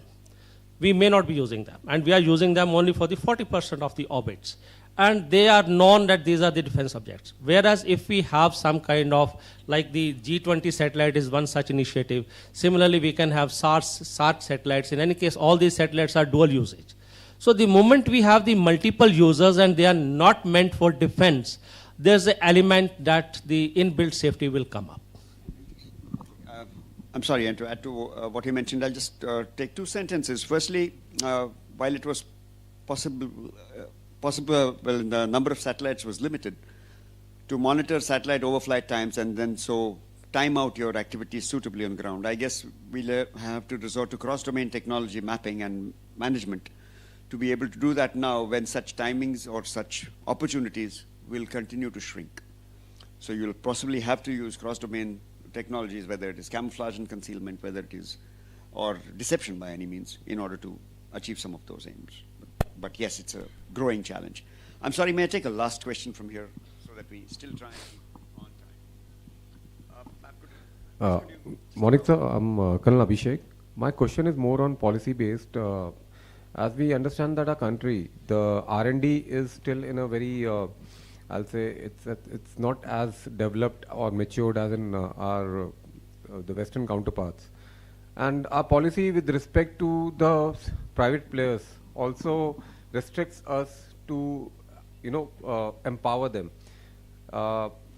If I take an example of no cost, no commitment trials which we have from the companies, you think there's a case in point where we need to repose more faith in the private companies, we need to give them more latitude, and we need to give them some kind of assurance, which, further, maybe they will get motivated to invest more, and if they have some kind of assurance that, yes, you produce this for us, and we are going to buy that from you. Because it's more to do with the startups. The companies which are well established, I'm sure they would have funds and means to overcome that. But when it comes to startups, it becomes a criticality. And then we look at the... Would you have a section. specific question that I can have somebody to answer? Because I have a clock that's really staring at me and So flashing. how do we overcome it, sir? How do we overcome this precarious scenario where we can repose the faith in the private companies and we can motivate them to deliver what we want from them?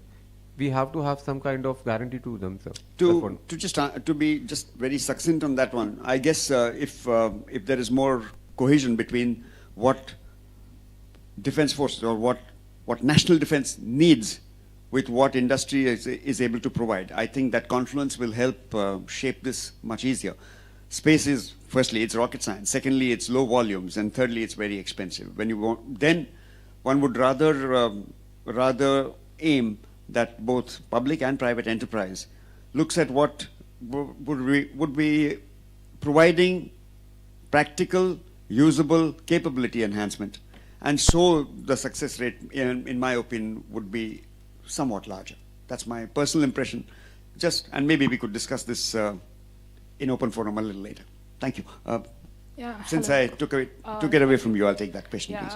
I'm great panel, by the way, sir, and very much respect the opinions that you have. My question is about space debris mitigation.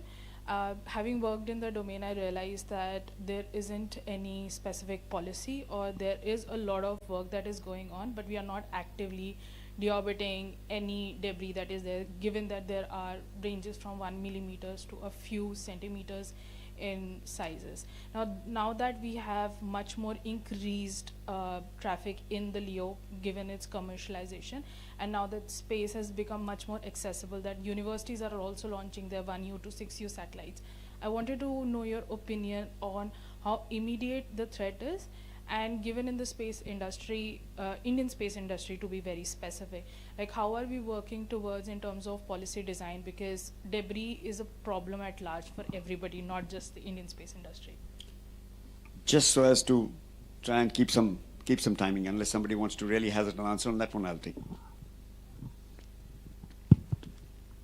Yeah, it's a good question, but I must say, first we need to have numbers. We have only 50 satellites compared to almost 8,000 plus satellites. So debris are basically, like, I'm not saying, I'm not avoiding like we should not shed off this responsibility, we should not contribute towards that. But unless you have the numbers, that is a yes. For futuristic thing, yes, whatever space missions are being launched, this needs to be catered. How to get them deorbited, how to get it off the systems. But presently, at this juncture, numbers are very, very limited as far as Indian contests are concerned on this. Yes, for future requirements, it can be on this. No, you're right, but I'd like to add one slight perspective to what you're mentioning. Imagine, one believes that, with 25,000 objects, or with, let's say, I think the latest figure is something like more than 75,000 objects of a size of more than 10 centimeters.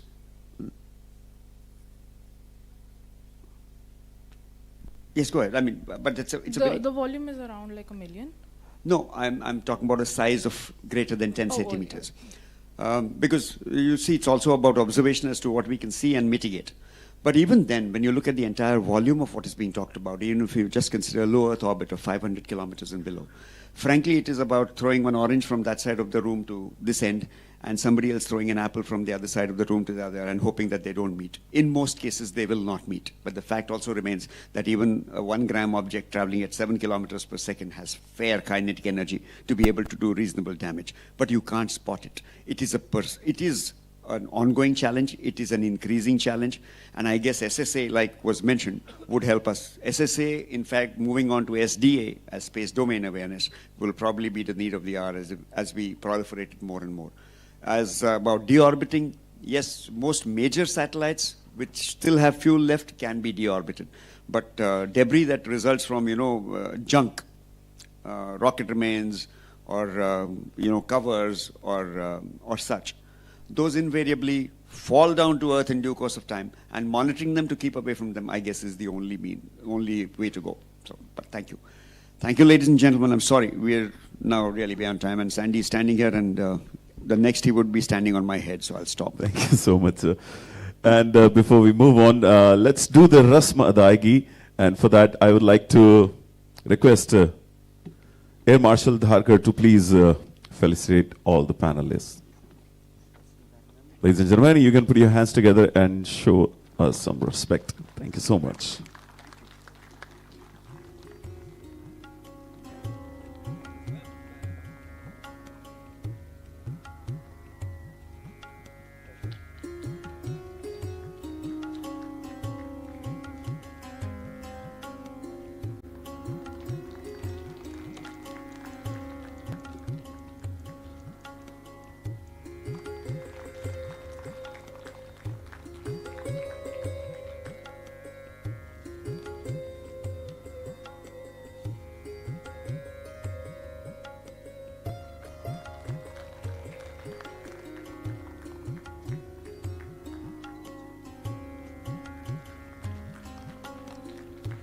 And now I request Air Vice Marshal Manu Midha sir to please felicitate the moderator of this panel discussion.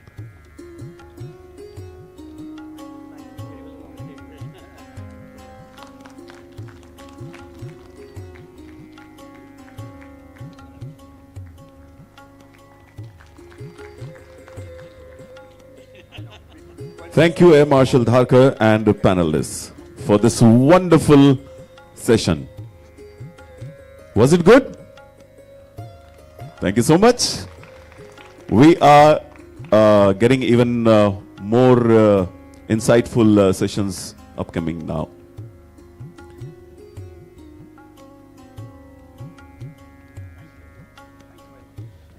Thank you, gentlemen. Space gives us the altitude. Now, let us talk about the resolution, strategic surveillance and intelligence. Ladies and gentlemen, in modern warfare, information is ammunition. The side that sees first strikes first. The side that intercepts communications disrupts operations. The side that predicts enemy movements wins decisively. This session explores how India is building ISR capabilities, intelligence, surveillance, and reconnaissance that rival the world's best. Chairing this discussion is Air Vice Marshal Pawan Kumar, former Director General, Defence Space Agency. Ladies and gentlemen, he served as the Director General of the Defence Space Agency until August 2025, a former fighter pilot with over 3,000 accident-free hours. He flew Jaguars and MiG-27s. He also served as the Defence Attaché to the Czech Republic with accreditation across several European nations. His career is marked by extensive experience in international military engagements and bilateral exercises with friendly foreign nations. Ladies and gentlemen, Air Vice Marshal Pawan Kumar. Joining him, we have Colonel Harinderjeet Singh. He has over 20 years of experience in geospatial intelligence, AI, and remote sensing. He currently serves as a director in the Indian Army, focusing on defense and aerospace geospatial applications. He previously served as DIPSC as Director of Geospatial Intelligence, where he integrated multi-source data to enhance situational awareness for commanders. He is recognized for driving modern military intelligence initiatives through the adoption of advanced GIS methodology. Ladies and gentlemen, Colonel Harinderjeet Singh. Next we have Shri Praneeth Mehta, co-founder Galaxy. He is the co-founder and vice president of sales operations at Galaxy, a deep tech startup building India's first private multi-sensor satellite constellation. An IIT Madras alumnus, he led the only Asian team in SpaceX's Hyperloop competition. He was recognized as the best student entrepreneur at IIT Madras and is a TEDx speaker. At Galaxy, he focuses on go-to-market strategies, and bridging the gap between advanced space technology and real-world industrial application. Ladies and gentlemen, Shri Praneeth Mehta. Next we have Shri Rakesh Bhan. He is the CEO of Space at Semtel Avionics Limited, leading the development of LEO nanosatellites. He has over 20 years of experience across ISRO and NASA, including roles at NASA JPL. He previously founded the space group at Tata Advanced System and directed the TSAT-1A Earth observation mission.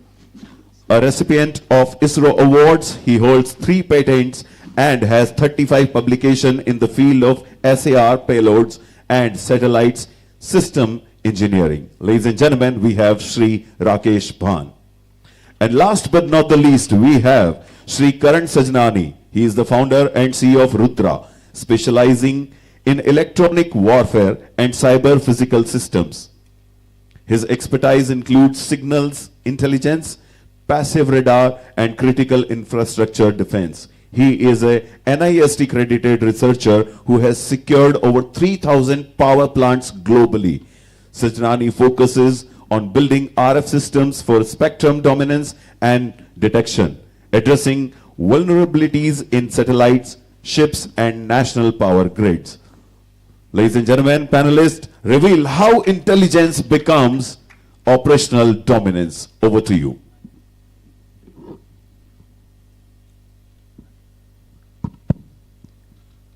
Good afternoon, everyone. And first of all, on behalf of my panel, I would like to thank the organizers for inviting us here for this topic, very pertinent topic, I would say, of strategic surveillance and intelligence.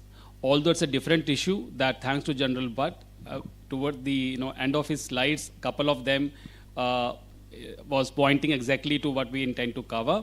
But notwithstanding, just to add what he said, strategic surveillance and intelligence is actually the key. Those of you who attended the session yesterday, when there was session on the unmanned vehicles, so the amalgamation of unmanned and manned, amalgamation of unmanned systems along with the satellite is what would give you strategic surveillance. And strategic surveillance is important because if you see any doctrine on Google, you will find that there is one line that we always say in defense, that intelligence is targeting and targeting is intelligence. So everything is about intelligence. And when you talk about intelligence, the intelligence feed comes from strategic surveillance. Now, strategic surveillance, the sources can be UAVs, sources can be aircraft, it can be satellites. But since the UAVs part was covered yesterday in the complete session, hence our focus in this session would be primarily to the satellites. Like I said, the sensors, they give the inputs for strategic surveillance, and that is required, like it was covered yesterday by General Butt. In case once we detect a particular target, detect to decision cycle, or in other words, if I say sensor to shooter, that gets completed by strategic surveillance. It is strategic surveillance that gives us battlefield transparency and battlefield dominance. Now, the next question is, why should we discuss it here? We should discuss it here because till few years ago, it was actually the job of the government agencies to get into strategic surveillance. But after the space reforms, the private industry has really grown, and this is what will come out in the panel discussion, and the role that the private industry is playing. Whether it is Op Sindoor, whether it is Russia-Ukraine, how the private capacity can be amalgamated into the government sources to get into strategic surveillance, that is what we want the takeaway as far as this particular panel session is concerned. When you talk of strategic surveillance, it comprises of data collection, data acquisition, data integration, data analysis, and data communication. All this is highly vulnerable when we talk of cyber, because any cyber attack can paralyze the entire system, it can diminish the entire chain. So without wasting any time, because we don't have much time because we're already lagging behind. So what I will do is, luckily in this panel, we have a mix of government and private industry and the cyber. So I'll start firstly with the government. So Harinder, if you can, we can cover while seating to make it more interactive. If I can ask you to cover the present system of the strategic surveillance and in unclassified domain and the recommendations from your side. Okay.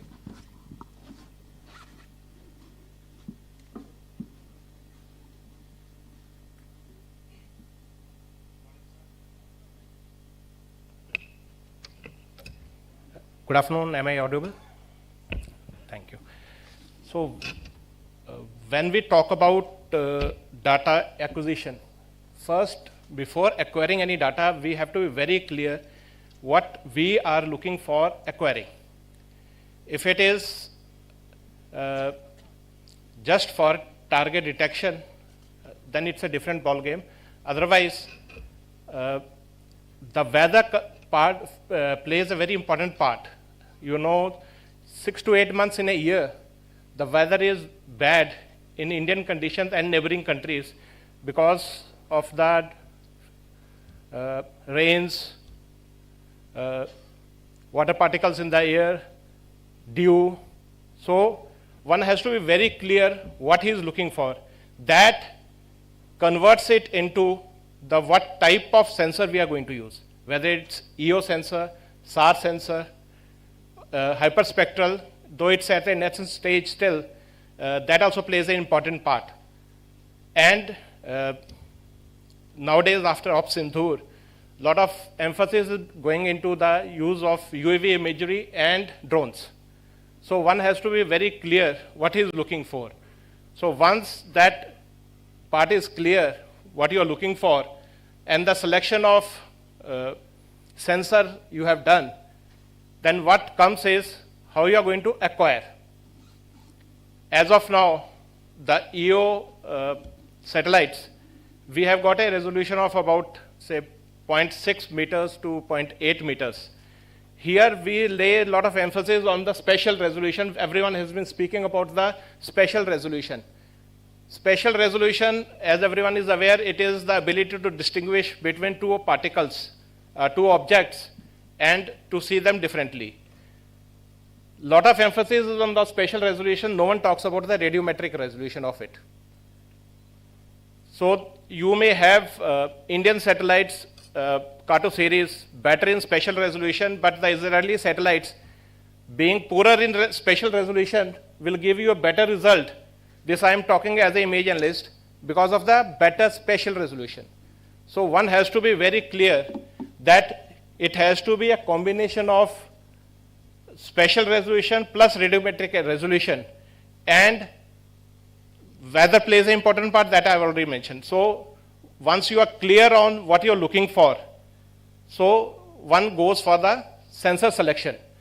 Once you have selected the sensor, then what you are looking for. If you are looking for infrastructure development, limitation of EO satellites is known to everyone. So if you are looking for just infrastructure development, one goes for SAR sensors. अगर आपने वही देखना है, how many bridges coming up, bridge cannot come up in say 1 month or 2 months. It is a progression where the piers come up. So if you have seen an image today and you want to re-image with EO sensors every day to see the progress, sorry, you are wasting your national resource on a thing which could have been used for some other better tactical object. So say once in 10 days, once in 15 days, once in a month also, if the bridge is under construction, that can be taken, and the selection of SAR gives you a better dividend. SAR will give you better dividend at night also. If your adversary is the northern or the eastern neighbor, and what he did in Penangso, 3 months flat he constructed a bridge over Penangso. For that you require night imaging. Night imaging you get only with the SAR sensor. So one has to be very clear what sort of sensor is going to use. Here I will, since we are talking about a data collection, I emphasize that lot of emphasis is again going into spatial resolution. That private company of America gives you 25 centimeter resolution, 30 centimeter resolution. What we are in Indian context looking for is a wide area imaging, which gives you say 1 meter, 1.2 meter resolution, but gives you a wider swath. Wider swath can be 60 kilometer, 70 kilometer, 80 kilometer with a 1.2 meter resolution. That gives you better dividends. The better resolution of say 25 centimeter, 30 centimeter, 40 centimeters will give you better dividends once you are closer or you want the specific identification of a object or a equipment. Once you have collected the data, now it comes down to how you are going to interpret the data or analyze the data. Analysis, first it has to be, everything has to be culminated or stored in a GIS, Geographical Information System. Geographical Information System will give you analytical database of all the sensors, whether it's EO, SAR, you can use UAV, you can use drone data, you can use all type of sensors into the GIS database. And GIS database, the use is if you have got the temporal resolution analysis, it gives you the time series analysis also. When the object was made and how far it has come up till now. This will give you dividends not only during operations, it will give you dividends of how you prepare for operations also. One has to be very clear, if a new runway has come up, what are the use, why was that runway constructed? Whether it was constructed just for takeoff or landing, or it has other resources also available where you can have the aircraft parked at night. So this temporal resolution or time series analysis gives you a lot of information which can be used during the crisis situation. Then comes the analysis part of it. Analysis will give you the temporal resolution, the persistent surveillance capabilities. Everyone today, once you have, everyone spoken about the SBS 3 program which has gone up, inputs were taken from everyone, but now when we look for persistent surveillance, that is the word being used, persistent surveillance with 52 satellites is not going to come up. That is my personal take. Industry has to pitch in, the private industry has to pitch in and see if it's say morning hours, say from 8 o'clock in the morning, say about 6 o'clock in the evening, EO satellites will give you dividends. But what is there as part of the SBS 3 is again that 25 centimeter resolution and 30 centimeter resolution, everyone is pitching for that. So the swath of the image gets restricted. So again you are having about say 25, 30, 40 kilometers. Persistent surveillance involves when a boy has started from home till such time he comes to school. You can take it, the operational part, but I'm just, as a layman, I'm telling, when a boy starts from home and he comes to school, a father or a mother looks for, बच्चा मेरा ठीक ठाक चला था, वहाँ पे पहुँच गया, and the teacher looks for how, when the boy started and in what time frame he has reached the end objective. So that is known as the persistent surveillance. In today's scenario, persistent surveillance, if you don't have wide area imaging, you're not going to get dividends. If you want to say about 10 kilometer, 12 kilometer, 30 kilometer swath, just imagine how many satellites you look for. So again, it comes down to you can have or you must have 40 kilometer, 60 kilometer, 100 kilometer, 150 kilometer. If you want to go from LEO to MEO, please go for that. This I am requesting the civil industry to pitch in, because no one talks about the dividends today, but tomorrow, once you go for persistent surveillance, it is not the Indian industry. it is the foreign vendors also going to, so foreign industries also looking for all these things. Persistent surveillance with 30 centimeter and resolution and 20 kilometer of swath or 10 kilometer of swath.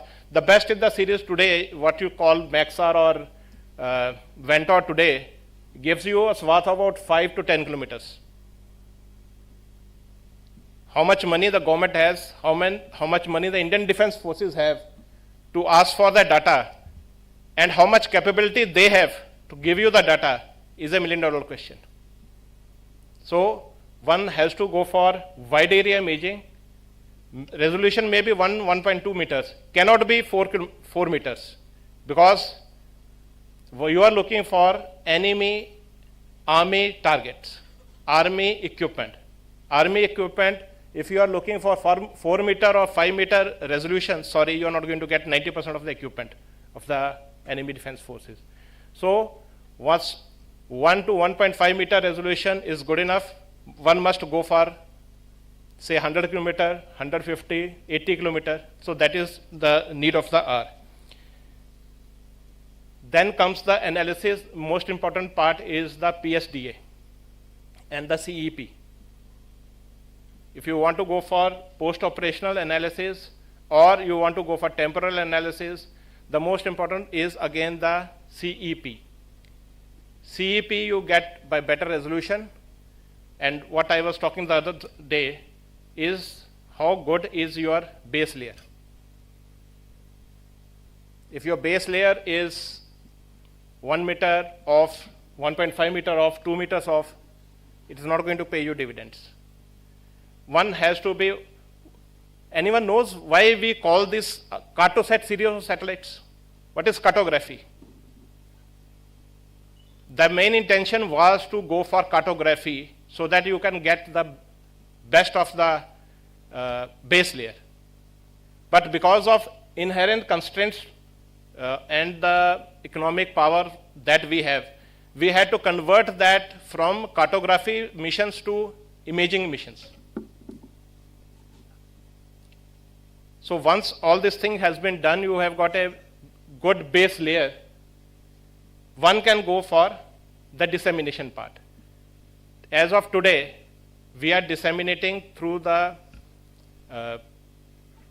normal channels of communication, whether it is from the data centers, it is through the medias are known, through satellite links to ground links or through SFTPs, whatever the best is available, the data is being.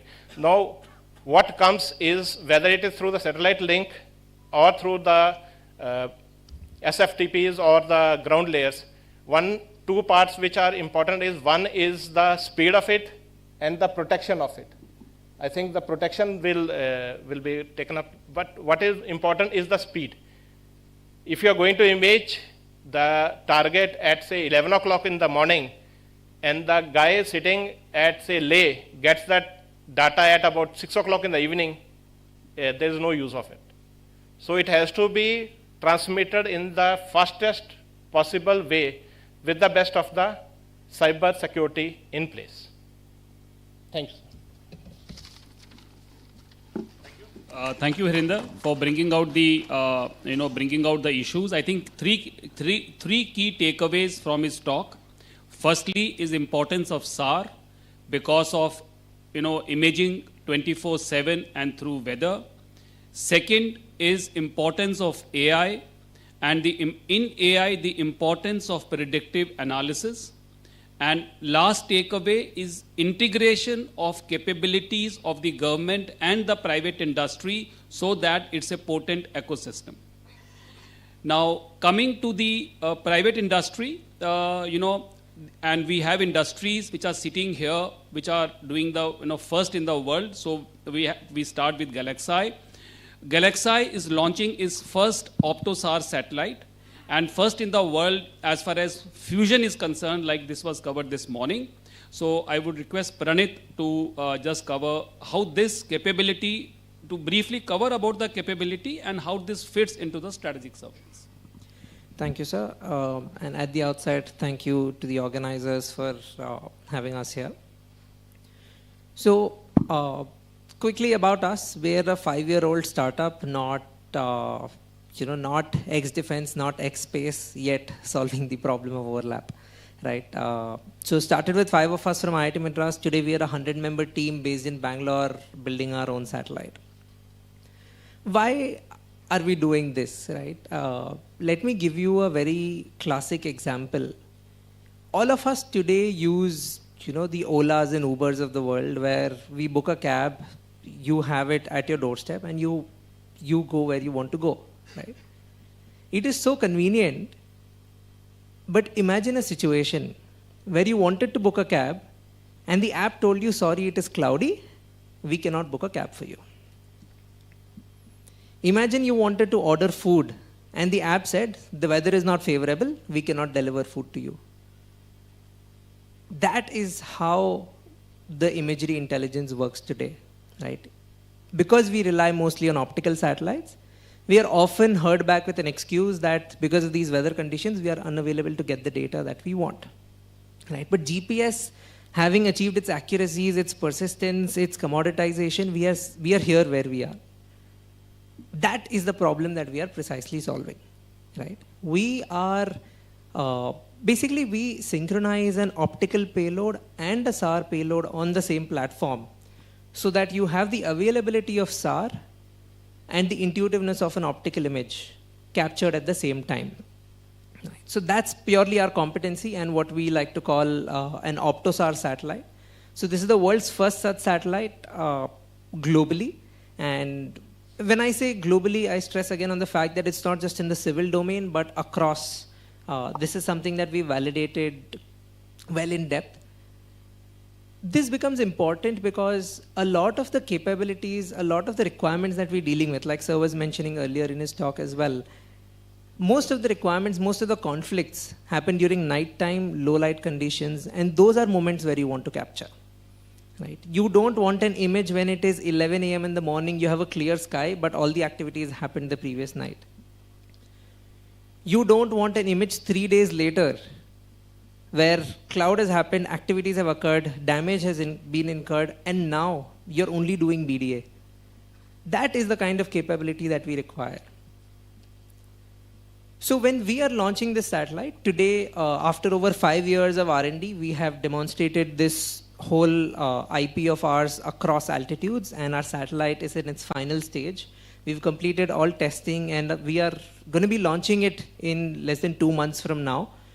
So as we speak, we are going to get capabilities that the world has not had before. Right? So that's what we are doing. Now, coming to the question, sir, on how does that impact, or how is that relevant to strategic surveillance? It is a paradigm shift. The reason I say that is, so far, most of our defense space initiatives, or most of our space initiatives for that matter, have been driven by what is the West doing, and can we do something to them. It's most of the times been the catch-up play, right? Even a lot of the earlier conversations have been about, they have 8,000 satellites, can we catch up to them? Right? Practically, it is not possible, and in my opinion, that is not something we should chase. We should rather chase quality instead of quantity. We don't have to launch 8,000 satellites to compete with them. We launch 800 satellites, but of much better quality, much better capability, we can still beat them, right?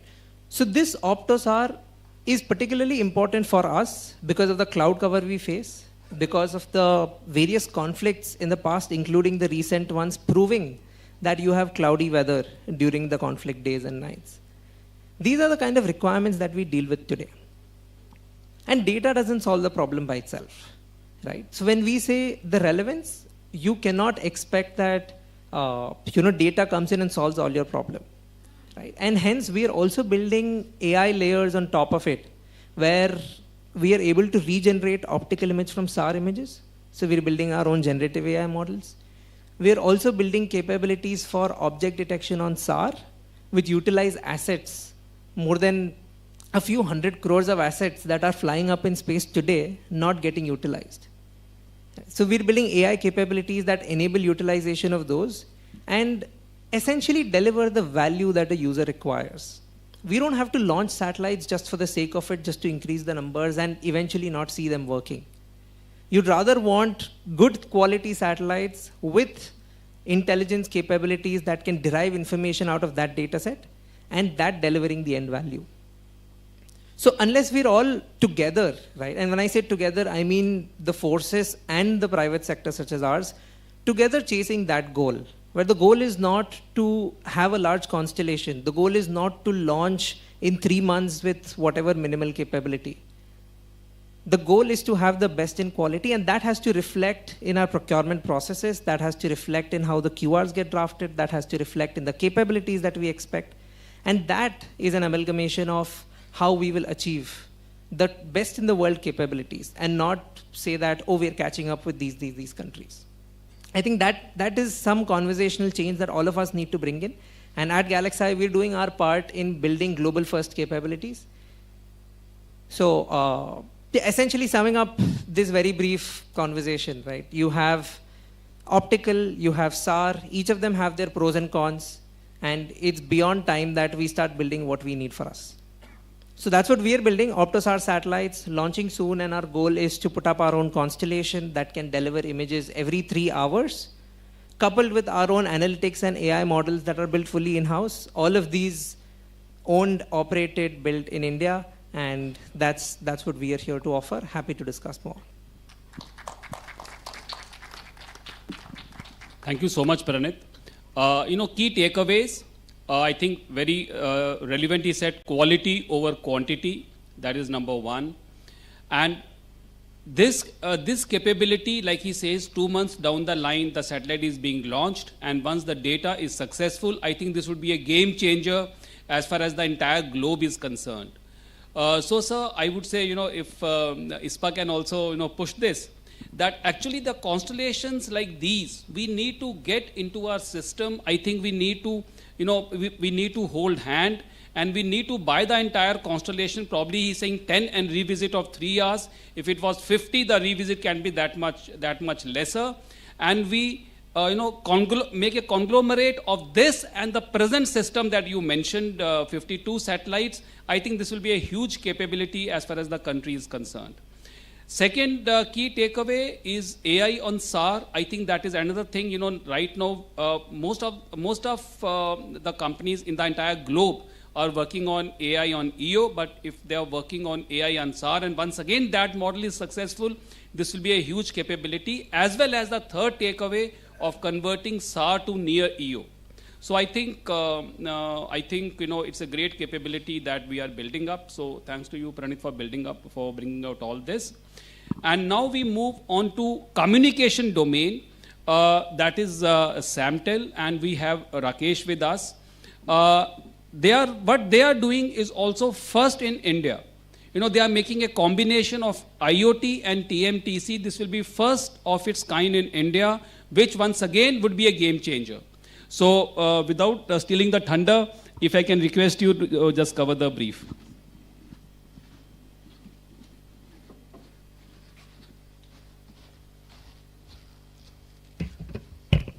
Thank you, Adrian sir, and good afternoon to everybody. So maybe I should introduce first the company and then my thoughts on what has been happening here today. SAMTEL Avionics is the new kid on the block here. I mean, we have been trying to enter into the space now. Of course, SAMTEL is a 50 years old company, and we have been doing a lot of avionics work, and we have been doing a lot of commercial display work. So I can see a lot of people here with the gray hair today. Most of you guys must have used your the CRT monitors, maybe in the computers or the CRT TVs. There's an 85% chance that the display must have come from the SAMTEL avionics. SAMTEL, back from 1975 to 2000, maybe up to 2008 or so, the market share of making those CRT monitors was almost 70 to 85% in India. So we were huge builders of that. And of course, the technology trend changed. It went to the flat panel displays, then to LCDs, then to LEDs, and the company had to change the plans accordingly. Now, we are making displays which are patented displays for all the aircrafts, head-on displays, with its electronics on the back end. It's ruggedized electronics. It is, of course, only company who provides it right now, so it's a patented one. So there is, if we see LCA coming up, if you see all the SCOI and all the aircrafts being upgraded, there is again an 85% chance that the display system will come from the avionics. And avionics displays company has been working with a lot of players in Indian context now. Now coming down to the the recent advancements, because Samtel is an R&D company, and there is of course return on investment is huge in the R&D. I mean, if you see about EBITDA or something, in commercial terms, it goes beyond 80% when you are an R&D company, R&D product, because you monopolize the product. So that's what Samtel's core DNA is. So we are now entering into two different domains. One is UAV, another is the space. As ABM sir said, space is something we're trying to enter into a unique domain. So let me give a context here. I come from a rich background of working with Indian Space Research Organization for 22 years. I worked with NASA JPL for the very prestigious mission called NISR. I was project director for 8 years. I'm basically a SAR person, what Pranit was talking about. I'm a core person from SAR by heart. I built SARs in C-band, L-band, X-band, S-band, dual frequency, UAVs. After that, coming to the industry, this is a different prospect. We see numbers, we see commercial, viability of the projects. This is where actually there is a gap. Today, when I was listening to a lot of speakers before me, nobody talks about the numbers. How do we, survive? How the commercial industry survives? It's actually persistence of survival for us rather than persistence of the, the image. So we will have to see the dual use of the technology. Everybody says that private sector has to pitch in, but private sector will pitch in at a cost which has to be compensated. So let me come back here. When I was working for RISAT-1, India's first radar imaging satellite, that was state of art, which came into, to ISRO after, we got a funding after 1999 Kargil War. That was the trigger point for building that technology in India. Now, I worked for that for 12 years, just to give a context what we are trying to do now in Samtel. So I worked for 12 years, and then we launched it in 2012. And I was working for NISR after that, and I was sitting doing some systems job, and I was crushed into the work. And I got a call after 4.5 years, around 2016 mid. I got a call from NASA headquarters in the morning around 11, and that was quite late in the US. And they said, what is happening with RISAT-1? It had disintegrated. And nobody in ISRO knew about it. Of course, their capabilities to see to the space, what is happening in the space, was much more than ours. And we tried to intervene what has happened to our satellite. And after a week, we got a report that satellite got disintegrated over a different continent where it was not in our contact at that point of time. And we were not supposed to have the contact of the satellite when it was out of our range. So we were monitoring the satellite from India and the adjoining countries, and that happened way over the China. We could never figure it out. What was our satellite doing that point of time? Now coming back, fast forward, what we are trying to do now is trying to see that our satellites are under our control and communication is 24/7. So we are building an infrastructure in the LEO, and maybe little more than LEO orbits for telemetry and telecommand. It's actually I'll say literal terms, it's a ground station in space which can see your satellite all 24/7. And that can see your satellite, plus it can command your satellite and can take the telemetry from the satellite 24/7. There will be no dead zone. And this capability is required for any constellation built for the strategic surveillance, even for ISRO. And I think our adversaries, in the Eastern and the Western and everywhere, and maybe the other continents, the advanced nations, they do have these capabilities right now. I will again reiterate here whether we are going to be the trendsetters or we are going to be the followers. See, what we are building right now, mostly in the space, has been a state of art, but we need to be the trendsetters. See, sometimes actually, no, the investments in the space are forced on us because we were actually recently we were fighting actually in the western border, and the northern borders actually gave them the capabilities.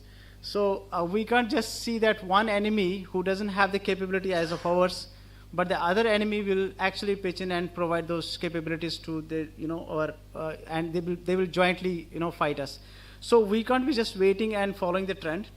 The question comes here is how much we have inflicted, from our side, the terror and I will say the investments which has forced our enemies to invest into that technology, because India has that. We have not been able to do it till now, but we need to do that. So this is where we stand right now. And I remember that 20 years back, we had a satellite which was called TES, which was made by Dr. Kiran Kumar Padmashri. He was that time, he was my reporting boss for some time. We were comparing those images with Iconos satellite. Our, I will say we had chosen our competitor as NASA. Now coming back again, fast forward to this point, who we are comparing with today. I will say choose your enemies wisely, whom you are comparing with, who you are competing with.